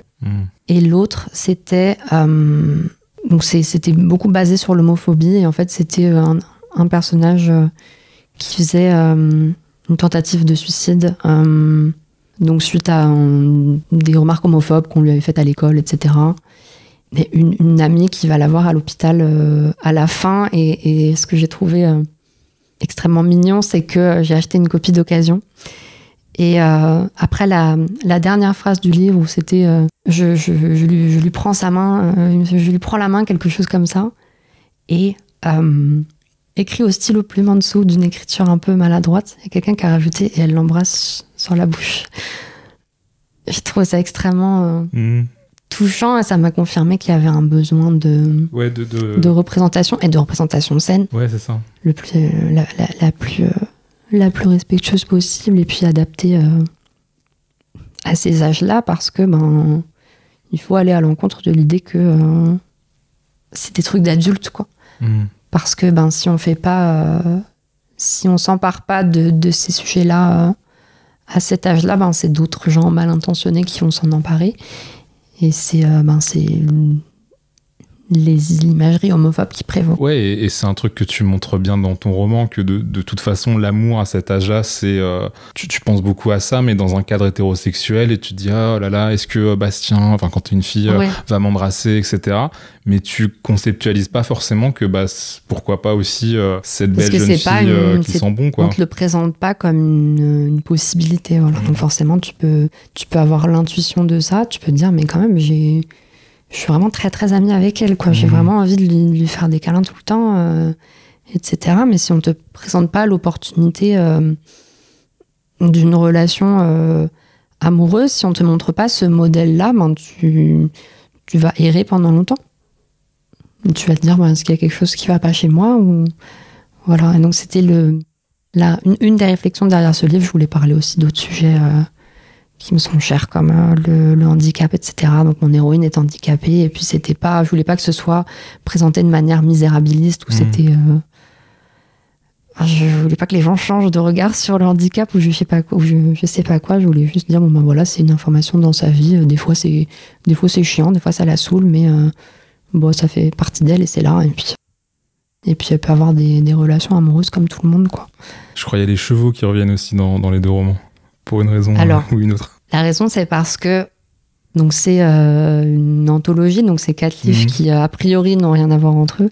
Mais il y a quand même, évidemment, des parallèles, des petits clins d'œil, des petits, peut-être une histoire, une toile de fond qui couvre sur les 4. Mais c'est vrai que l'idée, c'est aussi de faire des petites histoires, des tranches de vie, des événements personnel dans un contexte beaucoup plus macro, dans un contexte beaucoup plus quelque chose qui leur échappe au niveau de la société. Ce sera beaucoup plus en toile de fond, parce que là forcément c'était l'été, donc tout va bien, etc.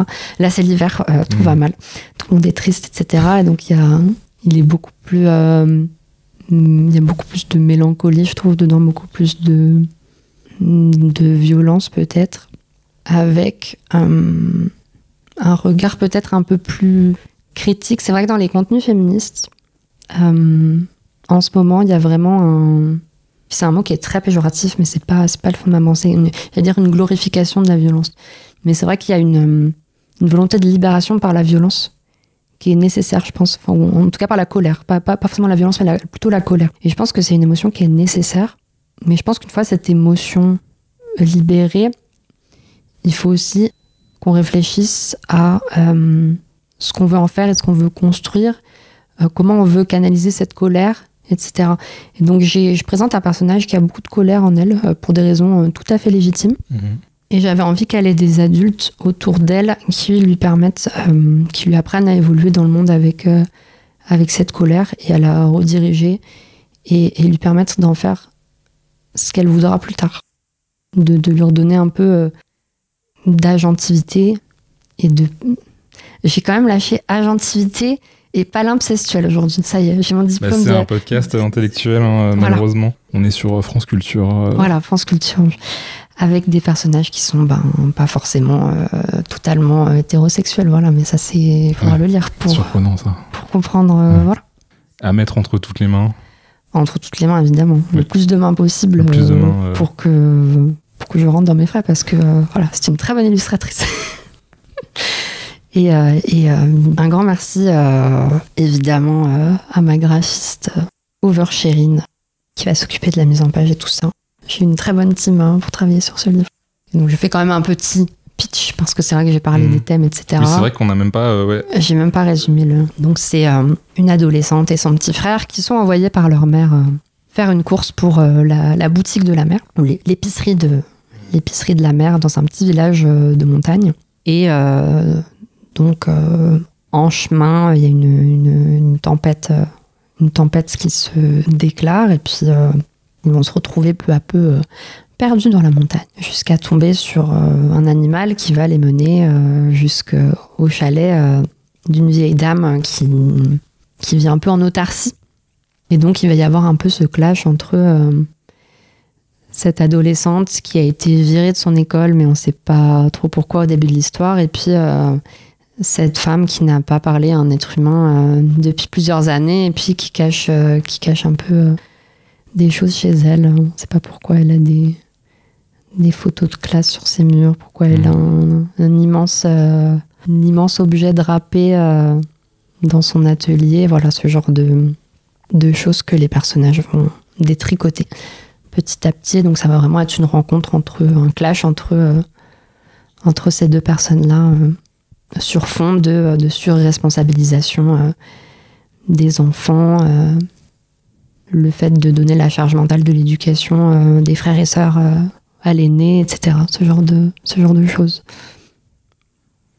Ça parle un peu de station de sport d'hiver aussi. Ou est-ce que c'est un spoiler, ça? Je sais pas. Non, c'est pas un spoiler. C'est effectivement, en fait, c'est dans un petit village qui était un petit village touristique avant, mais il y avait une grande station de sport d'hiver à côté. Une station qui est fermée pour cause de réchauffement climatique. Voilà, donc c'est un des sujets qui est vraiment en toile de fond du livre. C'est pas du tout le sujet principal. Nous, on est là pour suivre l'histoire personnelle de nos personnages. Je t'encourage à aller dans des petits non, pas du tout. halls, mais c'est vrai que c'est intéressant. Le lieu station de sport d'hiver, et notamment plus en fonctionnement, c'est vrai que c'est un truc... mais il y a le film Laurent dans le vent, là, je crois, qui est pas encore sorti, mais qui se passe notamment dans une station de sport d'hiver l'été. Et c'est vrai que c'est un lieu hyper bizarre, en fait. C'est marrant que tu parles de ça, parce que... Du coup, ta vidéo aussi sur... les sports d'hiver, enfin c'était pas que sur les sports d'hiver, mais... Alors, c'est marrant que tu parles de station de sport d'hiver en été, parce que là c'était pas vraiment le principe, c'était plus vraiment l'idée du huis clos dans ce chalet, et puis d'essayer de partir de cette petite vie et de ce contexte un peu perturbé, et puis de manière très miyazakienne, je pense au voyage de Chihiro, où elle traverse ce tunnel et elle arrive dans un autre monde. Là c'est vraiment ça, mot pour mot, elle traverse ce tunnel et elle arrive dans le monde de cette vieille dame, qu'elle considère comme vieille, mais je crois qu'elle a moi j'ai toutes les dates de naissance, je crois qu'elle a 55 ans, je crois. Okay. Et donc oui, tu parlais de cette station abandonnée, de cette station de sport d'hiver pendant l'été, mais c'était en fait l'automne, le livre de l'automne était un peu sur ce principe-là, c'est que ça se passait dans un centre de vacances qui était thématisé sur le thème de Noël, mais à l'année. Wow. Mais un centre de vacances en fin de vie. Donc c'était vraiment, il y avait un truc un peu glauque de les Pères Noël abîmés, etc. Et donc avec des enfants qui partaient de CE, des enfants un peu défavorisés qui partaient avec pour des voyages organisés avec la ville. Et donc dans ce centre de vacances en plein été, avec le réchauffement climatique, où il fait 40 degrés, mais t'es dans des bonhommes de neige et dans un parc aquatique. Et j'aimais beaucoup ce contraste-là. Ouais. Il se trouve que j'ai déplacé Iris, qui était le printemps, est devenu l'hiver parce que ça fonctionnait mieux. Du coup, je dois tout réécrire maintenant. Ce sera thématisé sur Halloween.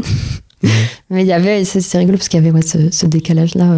Ça crée des effets intéressants, quoi. Et c'est vrai que qu'est-ce qui se passe dans ces endroits quand c'est plus la bonne saison, et qu'il y a un truc qui marche pas, quoi. Et puis cette attachement. Ça me fait penser au personnage de Only Murders in the Building, qui est un influenceur qui a basé toute sa DA sur la fête de Noël. Et donc, c'est Noël chez lui à l'année. Et en fait, quand les personnages lui parlent, il dit « Mais je déteste ça. J'en ai marre, c'est pas moi. Je joue un rôle. Moi, j'en ai marre de Noël. Moi, ce que je préfère, c'est... Je sais plus ce qui sort. » Ce côté un peu inquiétant, c'est tout le temps Noël. Je crois à New York, il y a un magasin comme ça où c'est magasin de Noël, mais il est ouvert tout le temps et tu peux acheter des trucs de Noël J'ai travaillé dans un magasin comme ça. Ouais, ça crée des trucs... Ouais. C'est très, très bizarre, ouais. Après, c'est un endroit où il faisait froid tout le temps, donc t'avais quand même un peu cette... T'as quand même un peu l'ambiance. Ouais, un peu l'ambiance, mais... Ok, trop bien. Iris et les fleurs... De tempête. Ça sort quand ? C'est le mystère. C'est le mystère, mais c'est en tout cas en précommande dès maintenant sur lizbrine.fr/Iris. Voilà, en sachant que la plus grande épreuve de cette adresse, c'est écrire Lizbrine. Voilà. On mettra c'est l'escape game, c'est la chasse au trésor. Le texte dans lequel tu aimerais vivre. Alors, j'ai choisi The Worst Witch de Jill Murphy, qui est un livre pour enfants, adolescents, enfin middle grade. Donc, le premier tome est sorti en 1974, il y en a eu 9, il me semble. Le dernier est sorti récemment et juste avant sa mort, malheureusement, elle est morte, il me semble, en 2023. Et donc, c'est un roman dans lequel elle a eu l'idée inédite et que je trouve extraordinaire, donc de mettre en scène une école anglaise traditionnelle avec ses 4 maisons, ses professeurs plus ou moins glauques, etc. Donc dans un pensionnat de jeunes filles avec l'hymne de l'école, etc. Mais donc avec un twist d'apprentissage de la magie. Donc avec des cours de potions, avec des cours d'incantation, etc. Une prof de potion un peu sèche comme ça. Voilà, une prof de potion extrêmement... antagoniste de bonne famille, blonde et méchante. Exactement. Qui s'appelle en français, c'est Ethel Hallow en anglais. Et j'aime énormément les traductions françaises, mais c'est vrai que je l'ai lu et regardé en VO parce qu'il y a des adaptations, on en parlera. Et elle s'appelle en français Octavie Patafiel. Il me semble, voilà. Donc j'aime beaucoup les traductions là. Mais en plus, je crois que ça a vraiment été traduit par une personne qui a aussi traduit une autre série à base de sorciers. J'oublie le nom là, mais je crois que c'est la même personne qui fait le truc. Alors là, je vais foncer sur Wikipédia dès que cette conversation sera terminée parce que ça m'a un titre très croustillant. Et donc oui, la directrice, une figure d'autorité très sage, etc., qui s'appelle Miss Cackle et qui s'appelle en français Mademoiselle Jolie Dodu. Voilà, donc il y a un travail de traduction que je trouve extraordinaire. J'ai même pas dit le nom du livre en français. Donc The Worst Witch, qui s'appelle en français Amandine Malabule. Voilà. La sorcière. Sorcière maladroite, mais je crois que c'est la série Netflix qui est sous-titrée Sorcière maladroite, parce qu'il y a eu un certain nombre d'adaptations donc à cette série de livres dont le premier tome est sorti, je le rappelle, en 1974, avec un film sorti en 1986. Ouais, parce que tu m'avais envoyé ta liste, tu avais mis toutes les adaptations. Moi, du coup, j'ai regardé que le film de 1986 et je n'ai aucun regret. Je pense qu'il y a un avant et un après. Ouais. Donc, le film de 86, qui je crois est sorti après le Rocky Horror Picture Show. Je sais plus quelle année, c'est 70, après, dans les années 70, 75, je peux te dire en tant qu'expert de hockey. J'adore. Et oui, voilà, évidemment, tu mets Tim Curry qui chante, bah oui.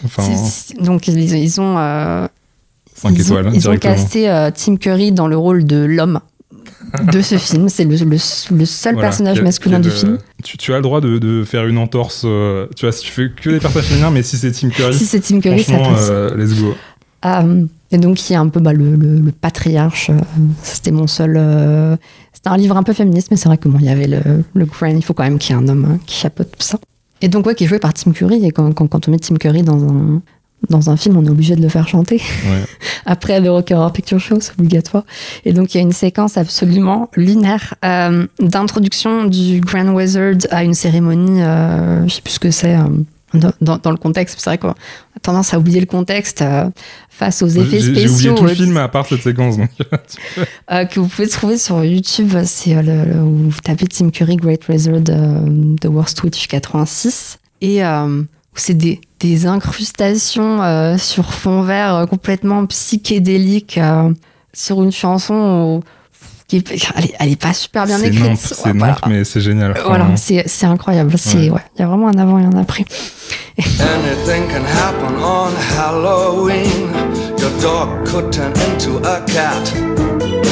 There may be a toad in your bass guitar, or your sister could turn into a bat. Christmas time brings the snow. Summertime brings the sun. But on Halloween, your blood begins to run.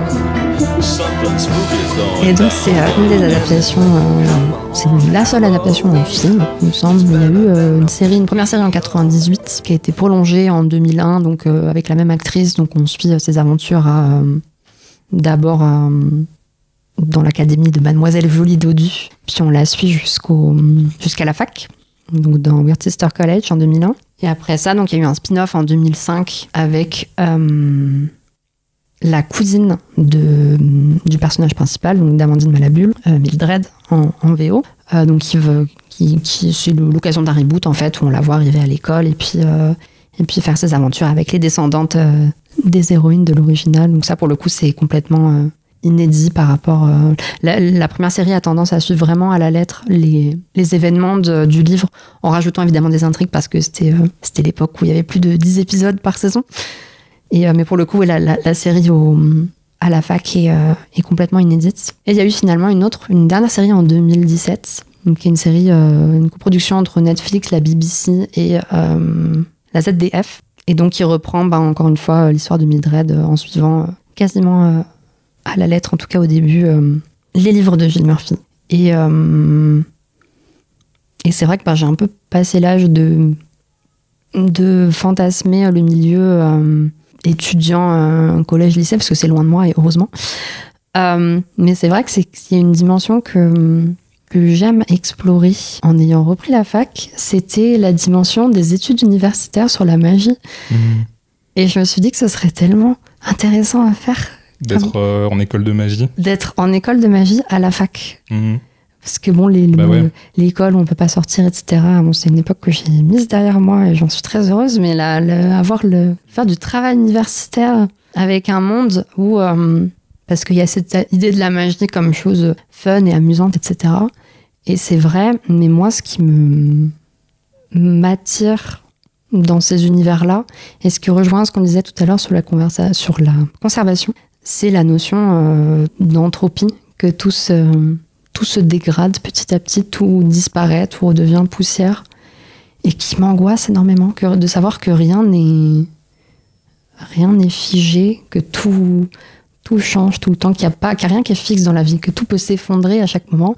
Et c'est vrai que cette idée rassurante d'un univers où on a une force une force totalement surnaturelle qui permettrait d'enrayer ce phénomène et de finalement de contrer cette course inexorable vers la mort thermique de l'univers, c'est quelque chose qui est rassurant, et c'est pour ça que mes univers doudou ont tous un peu cette notion de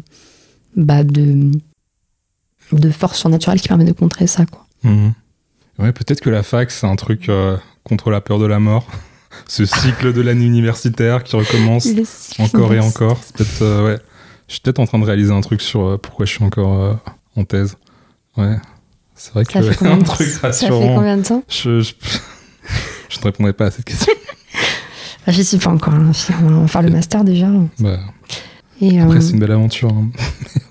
Oui, c'est sûr. Ça doit pas être super lucratif. Voilà, il faut trouver... la passion. Oui, c'est ça. C'est pour la passion qu'on fait ça. Mais oui, non, c'est mine de rien.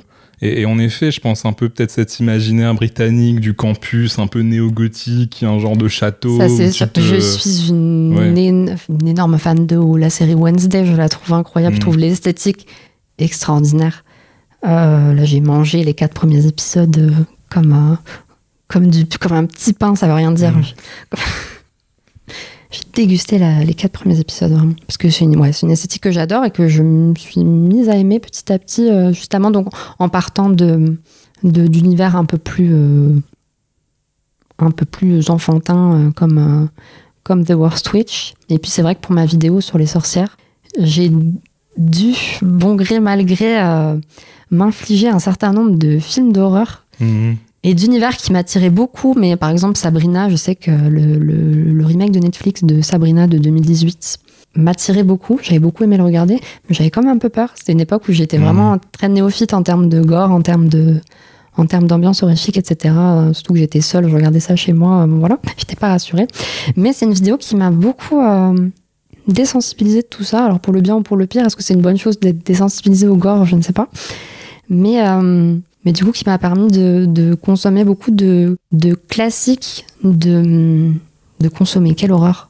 D'apprécier, voilà, de regarder, de déguster, d'accueillir de nombreux classiques du genre, que ce soit les slashers comme j'allais dire Scream, mais Scream c'est une parodie de slasher, mais qui du coup est devenu un standard du genre aussi, mais donc un certain nombre d'œuvres comme ça, mais qui étaient tournées spécifiquement vers la sorcellerie au début, avec The Craft par exemple. Un film incroyable avec d'où vient le générique de Charmed. Le générique de Charmed a été, la reprise de How Soon Is Now par Love Spit Love. Je suis très heureuse de l'avoir retrouvé. A été écrite au départ pour ce film de sorcière et a été après repris dans le générique de Charmed. Et donc j'ai beaucoup aimé repérer petit à petit ces interconnexions entre les films de sorcières et puis m'en éloigner petit à petit. En m'intéressant au genre horrifique de manière générale. Et c'est vrai qu'il y a on fait des découvertes intéressantes qui sont parfois... c'est le principe de l'horreur, ça te met face à tes peurs, mais qui sont pas forcément celles qui sont montrées directement à l'écran. Je sais qu'il y a beaucoup de réalisateurs de films d'horreur qui mettent en scène j'aime pas le terme de maladie mentale, mais leurs démons, leurs traumas, etc. Et qui les personnalisent sous la forme de monstres, etc. de manière plus ou moins métaphorique. Ouais. Il y a des fois où c'est quand même très évident, et je les remercie parce que c'est vrai que des fois j'ai pas le courage de chercher 4 heures la généalogie. Mais ouais, je suis très contente de m'être ouverte à ce genre-là. Il y a des pépites quand même dans l'horreur. Ouais. Voilà, c'est le moment où je devrais en citer pour que tu les mettes dans la description, mais j'en ai pas qui me viennent. Non, mais... Ce que tu m'as dit sur les démons, ça m'a fait penser à Babadook de Jennifer Alors lui, Kent. je pense que c'est le dernier tiers de ce que je peux pas voir. Ah ouais. Cela dit, c'est vrai qu'il fait vraiment peur et que horrible. Pour l'avoir vu la première fois au cinéma, avec vraiment le son, le truc et machin, c'est vrai que... Et en plus, c'est vrai qu'en ayant vu quand même quelques films d'horreur, je me dis, je suis peut-être insensibilisé sur certains trucs. Il fait quand même peur, donc... Ouais. Alors, j'ai vu, par contre, je suis très fière de moi de l'avoir vu seule, etc., sans faire de pause, dans les conditions de visionnage habituelles, sans fermer les yeux ou quoi. J'ai vu la série des Haunting, et Haunting of Hill House, qui a été écrit par une femme. Donc, je m'étais un peu intéressée à elle pour ma vidéo sur les sorcières lesbiennes, parce que dedans, il y a une empâte lesbienne que j'ai disqualifiée pour cette vidéo, mais je m'étais quand même intéressée à la vie de cette femme qui se dessinait, donc qui était vraiment l'archétype de la femme de classe moyenne des années 70 qui voulait s'émanciper du couple hétérosexuel et qui se dessinait en train d'assassiner son mari. Et on a les dessins qui sont sur internet d'elle qui n'en peut plus de sa vie de mère au foyer, il me semble. Et donc a écrit ce livre où elle exorcise un peu tous ces démons. Et donc c'est une série, on m'avait dit attention, c'est très... En termes d'horreur, c'est compliqué, quoi. Et donc, je suis heureuse de l'avoir regardé, mais je suis surtout heureuse d'avoir continué pour la saison 2, qui est The Haunting of Bly Manor, donc qui est une histoire indépendante, un peu comme la série de livres à succès de Lise Breen. C'est une série d'anthologie, donc qui est tirée d'un autre livre qui n'a rien à voir avec cette pauvre dame, que j'embrasse, d'où elle est. Et qui est en fait... À ma grande surprise, je savais qu'il y avait des lesbiennes dedans, mais c'est une histoire d'amour lesbienne. Avec l'actrice qui est la voix officielle de Peppa Pig, donc j'étais un peu perturbée par moment de voir un film d'horreur où je suis censée avoir peur d'une enfant, mais c'est genre la voix de Peppa Pig qui sort. Mais Du coup, ça m'a aidé à dédramatiser le truc aussi. Ça a rendu le visionnage un peu plus facile. Mais c'est une histoire d'amour lesbienne, en fait. Vraiment, la saison 2, j'étais choquée d'à quel point c'était ça, quoi. Donc, j'étais très heureuse. J'ai pas regretté d'avoir regardé. C'était vraiment, ça c'est resté avec moi longtemps, parce que forcément, quand t'as des émotions fortes, ben, ça s'imprime plus facilement et plus fortement. Et comme c'était une série qui m'avait fait un peu peur aussi, quand même, j'en ai de très bons souvenirs. Alors, pour finir ce podcast, quelle est ta carte blanche ? Alors, j'ai choisi la dernière vidéo de Riyad. Il me semble que c'est juste R-I-A-D-H maintenant. Sa vidéo qui s'appelle Potentiel gâché. Quand j'étais petit et que je jouais à des émulateurs, j'utilisais la fonction retour en arrière toutes les 3 secondes. Dans la vraie vie, je n'ai pas ça. Je dois réussir ma vie first try. Ça me tétanise. Ce qui m'a fait rater des opportunités, ce qui a fait grandir le sentiment de FOMO, ce qui a nourri le cercle vicieux, ainsi de suite. Impossible de choisir. Vouloir tout faire, intéressé par tout, un peu bon en tout, expert en... Et donc, qui parle de... qui essaye de manière extrêmement chirurgicale, presque, qui fait une introspection de ses années sur YouTube et de... en tant que créateur de contenu, comme on dit maintenant, de manière générale, et qui se pose la question de qu'est-ce qu'il aurait pu faire d'autre. Alors parce qu'on lui a fait de longues études, en tout cas, pour faire son métier qu'il fait maintenant, qui n'est pas YouTube. Donc il s'est demandé, mais qu'est-ce qui se serait passé si j'avais mis tous mes œufs dans le même panier, et est-ce que j'aurais pu devenir une meilleure version de moi-même, qui est quand même une injonction qu'on entend beaucoup, il faut que je devienne la meilleure version de moi-même, avec toute une réflexion aussi sur qu'est-ce que ça veut dire d'être la meilleure version de moi-même, et est-ce que le but à atteindre, c'est pas plutôt d'être une version plus authentique de soi-même, donc avec des objectifs qu'on se serait fixés purement par affect et pas à cause de la façon dont on veut être perçu par les autres. Et donc, c'est des réflexions dans lesquelles absolument tout le monde peut se retrouver. Et il parle vraiment de cette pression à toujours essayer pour faire mieux, et de recommencer, de réessayer, de recommencer, etc. Donc la mentalité du grind un peu sur certains pans d'internet, et qui mènent à l'épuisement, quoi, qui mènent au burn-out. Et donc il y a toute une réflexion sur pourquoi est-ce que je fais cette vidéo. Elle dit, mais au départ, moi je la faisais pour trouver comment être plus productif. Et puis en fait, la réflexion que j'ai trouvée en chemin, c'est nul. Je devrais au contraire trouver un moyen de me détacher de ça. Et il le fait d'une manière et avec des parallèles sur l'amour, dans lesquels je me suis beaucoup retrouvée. Et c'est une vidéo où il essaye pas, c'est une vidéo qui est pas prétentieuse. Il essaye pas de se mettre en valeur. C'est vraiment une introspection qui est très analytique, tout en gardant, donc, de ce qu'on parlait tout à l'heure avec Nathan Fielder, cette distance qui est nécessaire, et cette carapace qui est quand même nécessaire quand on est exposé sur Internet comme ça à des milliers de personnes. On sent que c'est écrit de manière précise et de manière à ce que les autres se retrouvent dans nos réflexions. Et c'est pas juste, il est pas juste chez le psy, quoi. Et je trouve que c'est très bien fait. Le montage est excellent aussi. Moi, je suis toujours très sensible au montage. Et c'est vrai qu'on n'y pense pas souvent dans la notion de texte, mais moi, quand j'écris maintenant mes scripts, je le faisais pas au départ. Et c'est vrai que j'avais un peu cette idée de flow. Voilà, c'est ça. On fix it in post, de dire on va rendre ça bien. Et c'est un processus qui marchait. C'est-à-dire qu'on partait d'un truc que je me dis, mais c'est horrible, jamais, c'est nul à chier, jamais j'arriverai à en faire un truc intéressant. Et puis à la fin, en fait, quand tu suis le processus de je découpe mes trucs, je les mets, je mets mes musiques, je gère mon rythme, etc., ça devient un truc intéressant. Mais c'est vrai que quand je faisais cette technique d'y aller comme ça, au petit bonheur, la chance, j'avais quand même des regrets. Je me disais, je pourrais être la meilleure version de cette vidéo.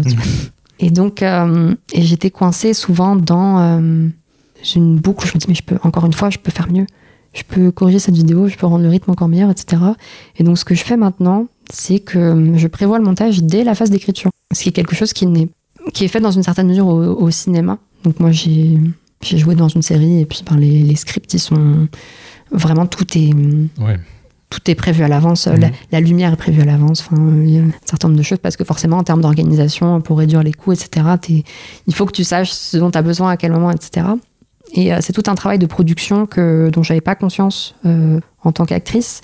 Et c'est vrai que de devoir écrire les scripts moi-même, je me suis rendu compte que j'étais pas juste actrice, que je récitais pas juste un texte, mais que j'avais tout ce travail de production derrière, de montage, de son, de lumière, et que tout ça, c'est vraiment une partie intégrante du message qu'on fait passer, et ça change vraiment du tout au tout le message, et donc il faut s'efforcer à ce que ça aille dans le même sens que nos propos, que le montage serve nos propos et ne le dénature pas. Et je trouve que Riyad a fait un super travail dans ce sens-là aussi, dans cette vidéo dans laquelle je me suis beaucoup retrouvée, et avec des questionnements qui concernent tout le monde, mais il le présente en tant que personne qui fait des vidéos sur YouTube, et donc il y avait cette dimension-là en plus qui m'a beaucoup touchée. Voilà. Ouais, ça me rappelle un peu certaines des problématiques que tu développes dans ta vidéo sur le Japon, sur le voyage, sur l'injonction au voyage, et un peu cette exposition de soi-même à laquelle on est tous, toutes plus ou moins confrontés à plus ou moins grande échelle. Et comment tu déconstruis ça, t'as un regard réflexif sur ça, tout en ayant conscience que forcément t'es prise dans ce truc-là, et qu'est-ce qui se passe, quoi. Et, je trouve ça assez fascinant. Il y a beaucoup de réflexion sur soi-même, et puis de réflexion sur l'image, non pas qu'on veut montrer aux autres, mais qu'on devrait montrer aux autres.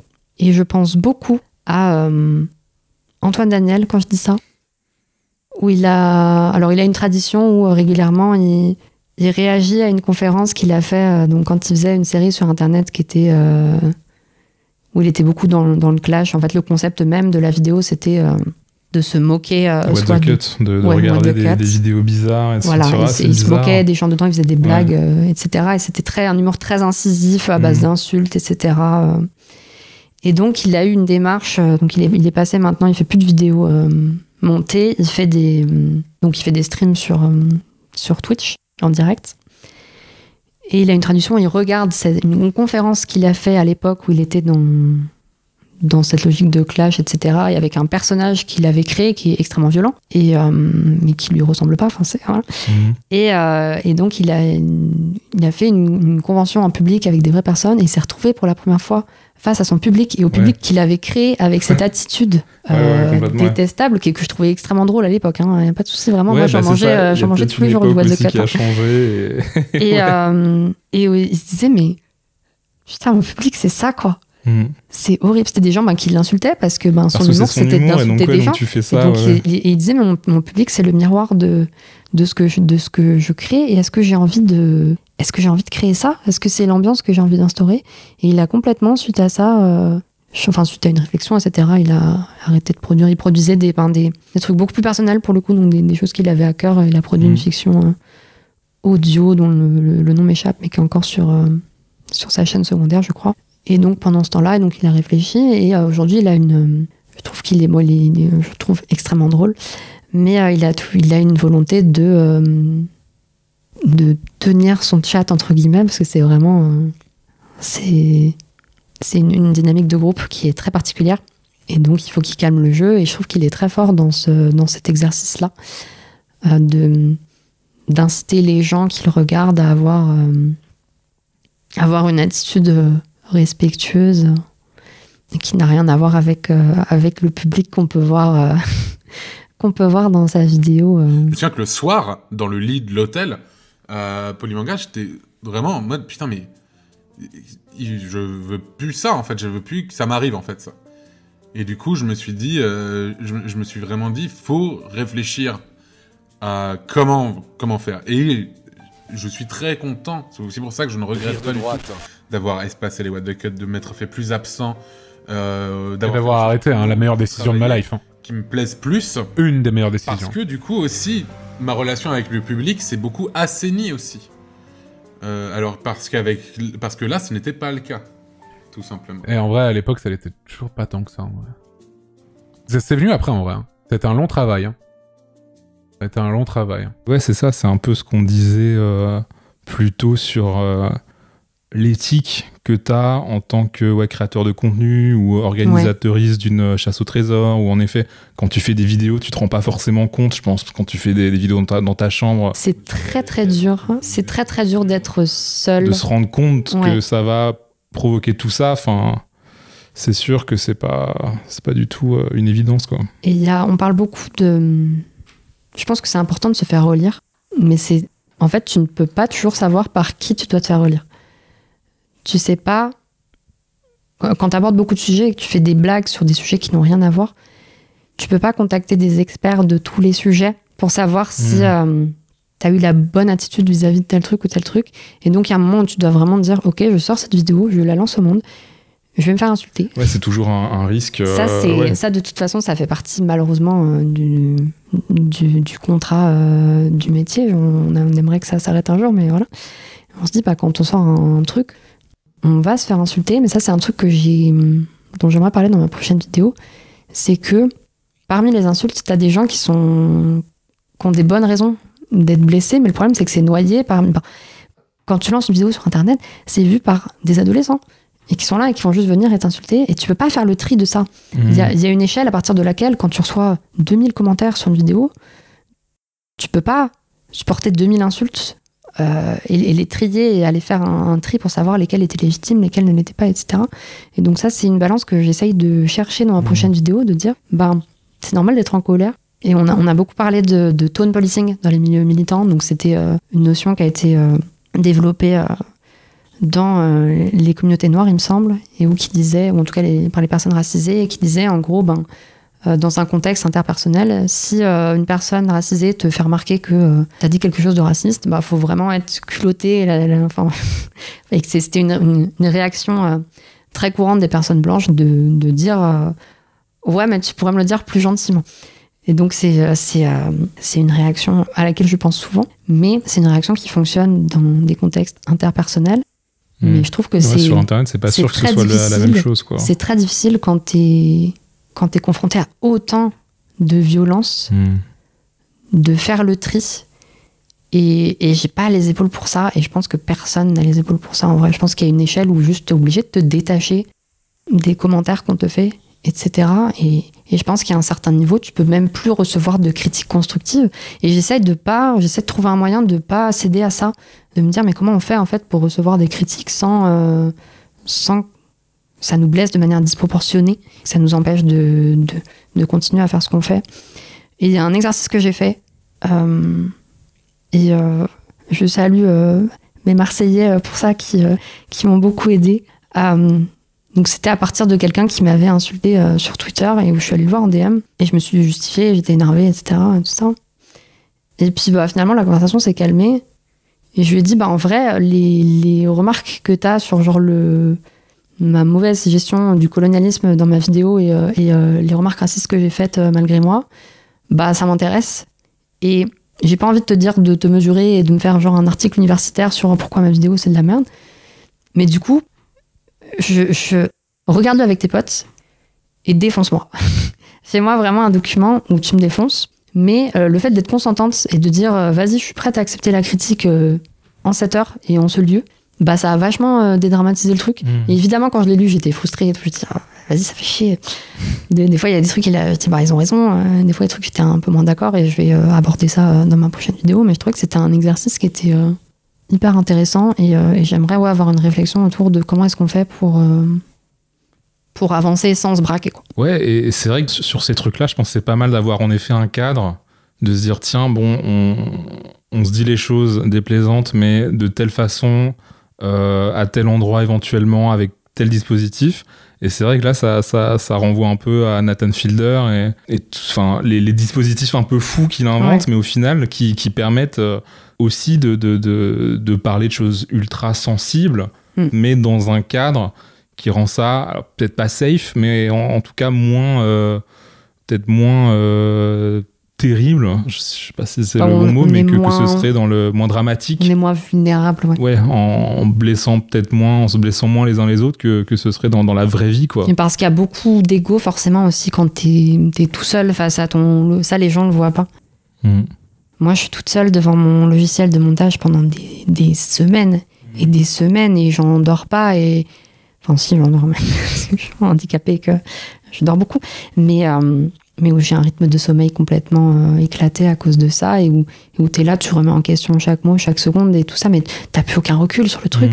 Ouais. Et toi, t'as bossé chaque virgule, t'as bossé chaque cut, t'as bossé chaque musique et tu sors ça à la sueur de ton front et tu le balances au monde et t'as quelqu'un qui te dit c'est de la merde.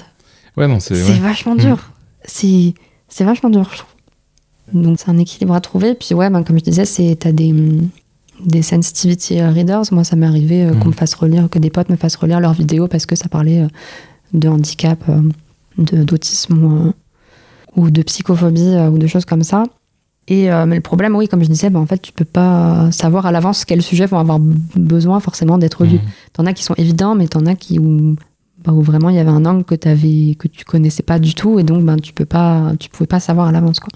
Oui, et c'est vrai qu'il y a ce truc-là où tu peux pas être absolument parfaite sur tous les sujets sur une vidéo de 4h28. Forcément, il y a peut-être un point qui va être critiquable quelque part. Il y a ça, et moi j'admire plus j'apprends de choses, plus je lis, donc plus évidemment je me rends compte que je ne sais rien et que je ne suis experte en rien.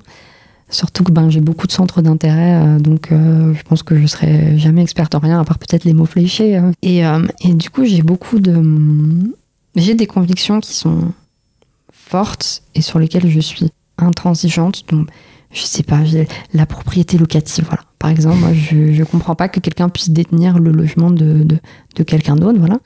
Mais il y a beaucoup de sujets où je trouve ça très difficile d'avoir un avis tranché sur les choses et où effectivement, quand tu commences à lire des textes sur le sujet, tu te dis merde, c'est quand même vachement dur d'avoir un avis tranché sur les choses. Et le problème, c'est quand tu milites, tu peux pas dire. Moi, je me considère pas comme militante, mais c'est vrai que je suis dans des milieux assez militants et où il n'y a pas la place pour la nuance, parce que quand tu fais un slogan, quand tu cries dans la rue, tu peux pas dire oui, dans certains cas, effectivement, de telle année à tel endroit. Non, tu es obligé de balancer un truc, mais il n'y a pas de place à la nuance, etc. Et j'ai l'impression que je pourrais jamais avoir la colonne vertébrale qui me permet d'être non pas d'accord non pas avoir un avis tranché sur mes convictions, mais d'avoir un avis tranché sur comment faire en sorte qu'elles se réalisent. J'ai vraiment l'impression qu'il y a trop de... l'histoire, c'est quelque chose qui se répète, mais pas exactement. C'est pas comme je pense à une vidéo de Veritasium, il me semble, qui parlait de comment est-ce qu'on pouvait devenir expert dans un domaine. Donc l'exemple qu'il avait pris, c'était les échecs. C'est que aux échecs, une partie, ça se rejoue, et puis c'est toujours les mêmes règles, le cadre est toujours le même, etc. Mais dans le cadre de l'histoire, certes, il y a des tendances qui se répètent, mais en fait, on se base sur des expériences qui se sont passées dans un cadre qui n'existe plus. Et donc, je trouve ça très difficile dans ce contexte de dire, voilà, aujourd'hui, d'avoir une conviction sur le fait de dire, aujourd'hui, dans le contexte actuel, c'est comme ça qu'il faut procéder pour que y ait plus d'homophobie dans le monde, par exemple. J'arrive pas à voir ça, et je sais pas ce que je pense des... Voilà, il y a beaucoup de gens qui ont des convictions par rapport à ça, et des fois, je suis là, je sais pas. Je sais pas si c'est la bonne chose à penser. Et puis, beaucoup des remarques qu'on me fait, c'est parfois des remarques qui sont contradictoires. Et je me sens un peu obligée de me faire mon avis sur la question, alors que, on peut pas être expert sur tout. Et t'es pas obligé d'avoir un avis sur tout aussi. Voilà, et on en vient à se demander, mais finalement, est-ce que j'ai le droit de poster des trucs sur Internet si je suis pas parfaite? Voilà, c'est beaucoup de réflexions et qui ont pas aidé. Ma dernière vidéo date de l'année dernière, et la prochaine sera pas avant l'année prochaine. C'est vrai que je suis un peu dans une grosse réflexion par rapport à ça, et j'ai voulu me concentrer sur mon livre, parce que j'avais un peu plus de conviction sur ce que je voulais mettre dans ce livre. Et je monte pas ma tête, donc c'est un côté un peu moins personnel, et au moins je n'aurai pas d'attaque sur le physique ou ce genre de choses, quoi. Non, mais après, oui, de toute façon, tu peux pas tout savoir d'avance. Et justement, sur l'action politique, forcément, ça va être un risque que tu prends à un moment donné, où tu dis, tiens, là, je pense que c'est ça qu'il faut faire, mais forcément, tu peux pas avoir de certitude, même si tu as étudié toute l'histoire de l'humanité jusqu'à ce moment précis, t'es pas sûr de... En fait, c'est ça qui est un peu vertigineux, t'es pas sûr des effets exacts que vont avoir aussi telle action que tu poses dans le monde, quoi. Enfin, tu peux pas le savoir, quoi, par définition. Et c'est ça qui est compliqué, c'est qu'il faut accepter aussi ce risque-là, quoi, quand tu fais des choses, quand tu milites. C'est compliqué. Je re-regarde Mr. Robot en ce moment. Et il est justement dans cette situation-là où il organise sa révolution et se dit mais en fait je vais détruire le système financier et puis ça va sauver le monde. Je vais créer mon utopie libertaire, etc. Et en fait il fait ça et puis l'entreprise elle dit bon bah ok voici ma crypto-monnaie et elle récupère le monopole de tout ça. Il se rend compte qu'en fait la seule raison pour laquelle il a pu faire sa révolution c'est parce que il y a 3 milliardaires qui l'ont laissé la faire parce que ça les arrangeait et où il a tout un arc après où il essaye d'annuler sa révolution et où il est là en fait j'ai pas l'emprise sur le monde que je pensais quoi. Mes actions n'ont pas eu les conséquences escomptées, etc. J'ai pas encore vu la fin donc je sais pas quelle est la conclusion du scénariste sur le sujet mais ça fait quoi ce que tu disais ouais. Il faut accepter le risque, c'est pas évident. Waouh, voilà, bon, c'était pas mal, non? Oui, on a parlé longtemps. On a beaucoup parlé là, ouais. Ok, trop bien, bah merci Lizzie, c'était trop intéressant. C'était très chouette, merci pour l'invitation. Mais il n'y avait personne. Ni Julie, ni Trésor, seulement le vent dans les hautes herbes. Dans un dernier effort, j'ai retenu mes larmes et balayé la prairie des yeux, mais la nuit était tombée et mes espoirs de retrouver Julie avec. Voilà. Plus que quelques instants et j'allais faire demi-tour, me mettre à pleurer en laissant les questions m'envahir. Je passerai la nuit à me retourner dans mon lit, à me demander ce que Julie pouvait bien penser de moi. Et puis, tu devrais être en train de danser. Sa voix avait retenti à quelques mètres de là. J'ai suivi comme un phare à travers la tempête jusqu'à trouver Julie couchée dans l'herbe à 2 pas du chemin de fer, les yeux tournés vers le ciel étoilé. Je me suis allongé à côté d'elle. J'ai toute la soirée pour ça, j'ai répondu. Pas Bastien, je m'en voudrais lui avoir gâché la fête. Je n'en croyais pas un mot. Si je n'avais pas été si ému de la retrouver, je me serais empressé d'en blaguer avec elle. Emma aussi a lâché son cavalier, j'ai dit en haussant les épaules. Laisse-moi deviner, il a osé se tromper dans les paroles. Ça m'étonnerait qu'à moitié. Au moins Bastien et lui pourront danser ensemble. Sans voir son visage, je savais qu'elle avait souri. J'ai senti son regard se poser sur moi aussi. Le mien n'a pas bougé, perdu quelque part entre Cassiopée et la grande ours. Je n'avais plus peur qu'elle parte à présent. Emma m'a dit qu'elle t'avait donné mon invitation hier soir, a confié Julie sans cesser de me fixer. En tout cas, ce qu'il en restait. Je me sens coupable d'avoir réagi comme ça. J'ai pas été très maligne non plus, j'aurais dû comprendre ce que t'essayais de me dire. C'est rien, oublie, tu veux. Je sais pas combien de temps je vais passer ici, mais ce qui est sûr, c'est que j'aimerais le passer avec une amie comme toi. Juste une amie. Alors, pour la première fois depuis la veille, je me suis tourné vers elle. Et je l'ai fixée à mon tour. Ses yeux, sa bouche, ses longs cheveux brillants qui lui caressaient la joue, ceux dont j'avais toujours rêvé, ceux dont j'avais encore rêvé cette nuit-là. Le cœur battant à 1000 à l'heure, j'ai dit « Je ne veux pas être ton ami ». Et tout en retenant mon souffle, j'ai posé ma main sur la sienne. J'ai détourné les yeux aussitôt. Pas elle. Elle m'a regardé longuement, puis dans un soupir à faire rougir la lune, elle a glissé ses doigts entre les miens et a calé sa tête contre mon épaule. J'ai attendu les questions, les angoisses, les idées noires. Aucune n'est venue. Il n'y avait que moi, seulement moi, blotti entre Julie et les étoiles.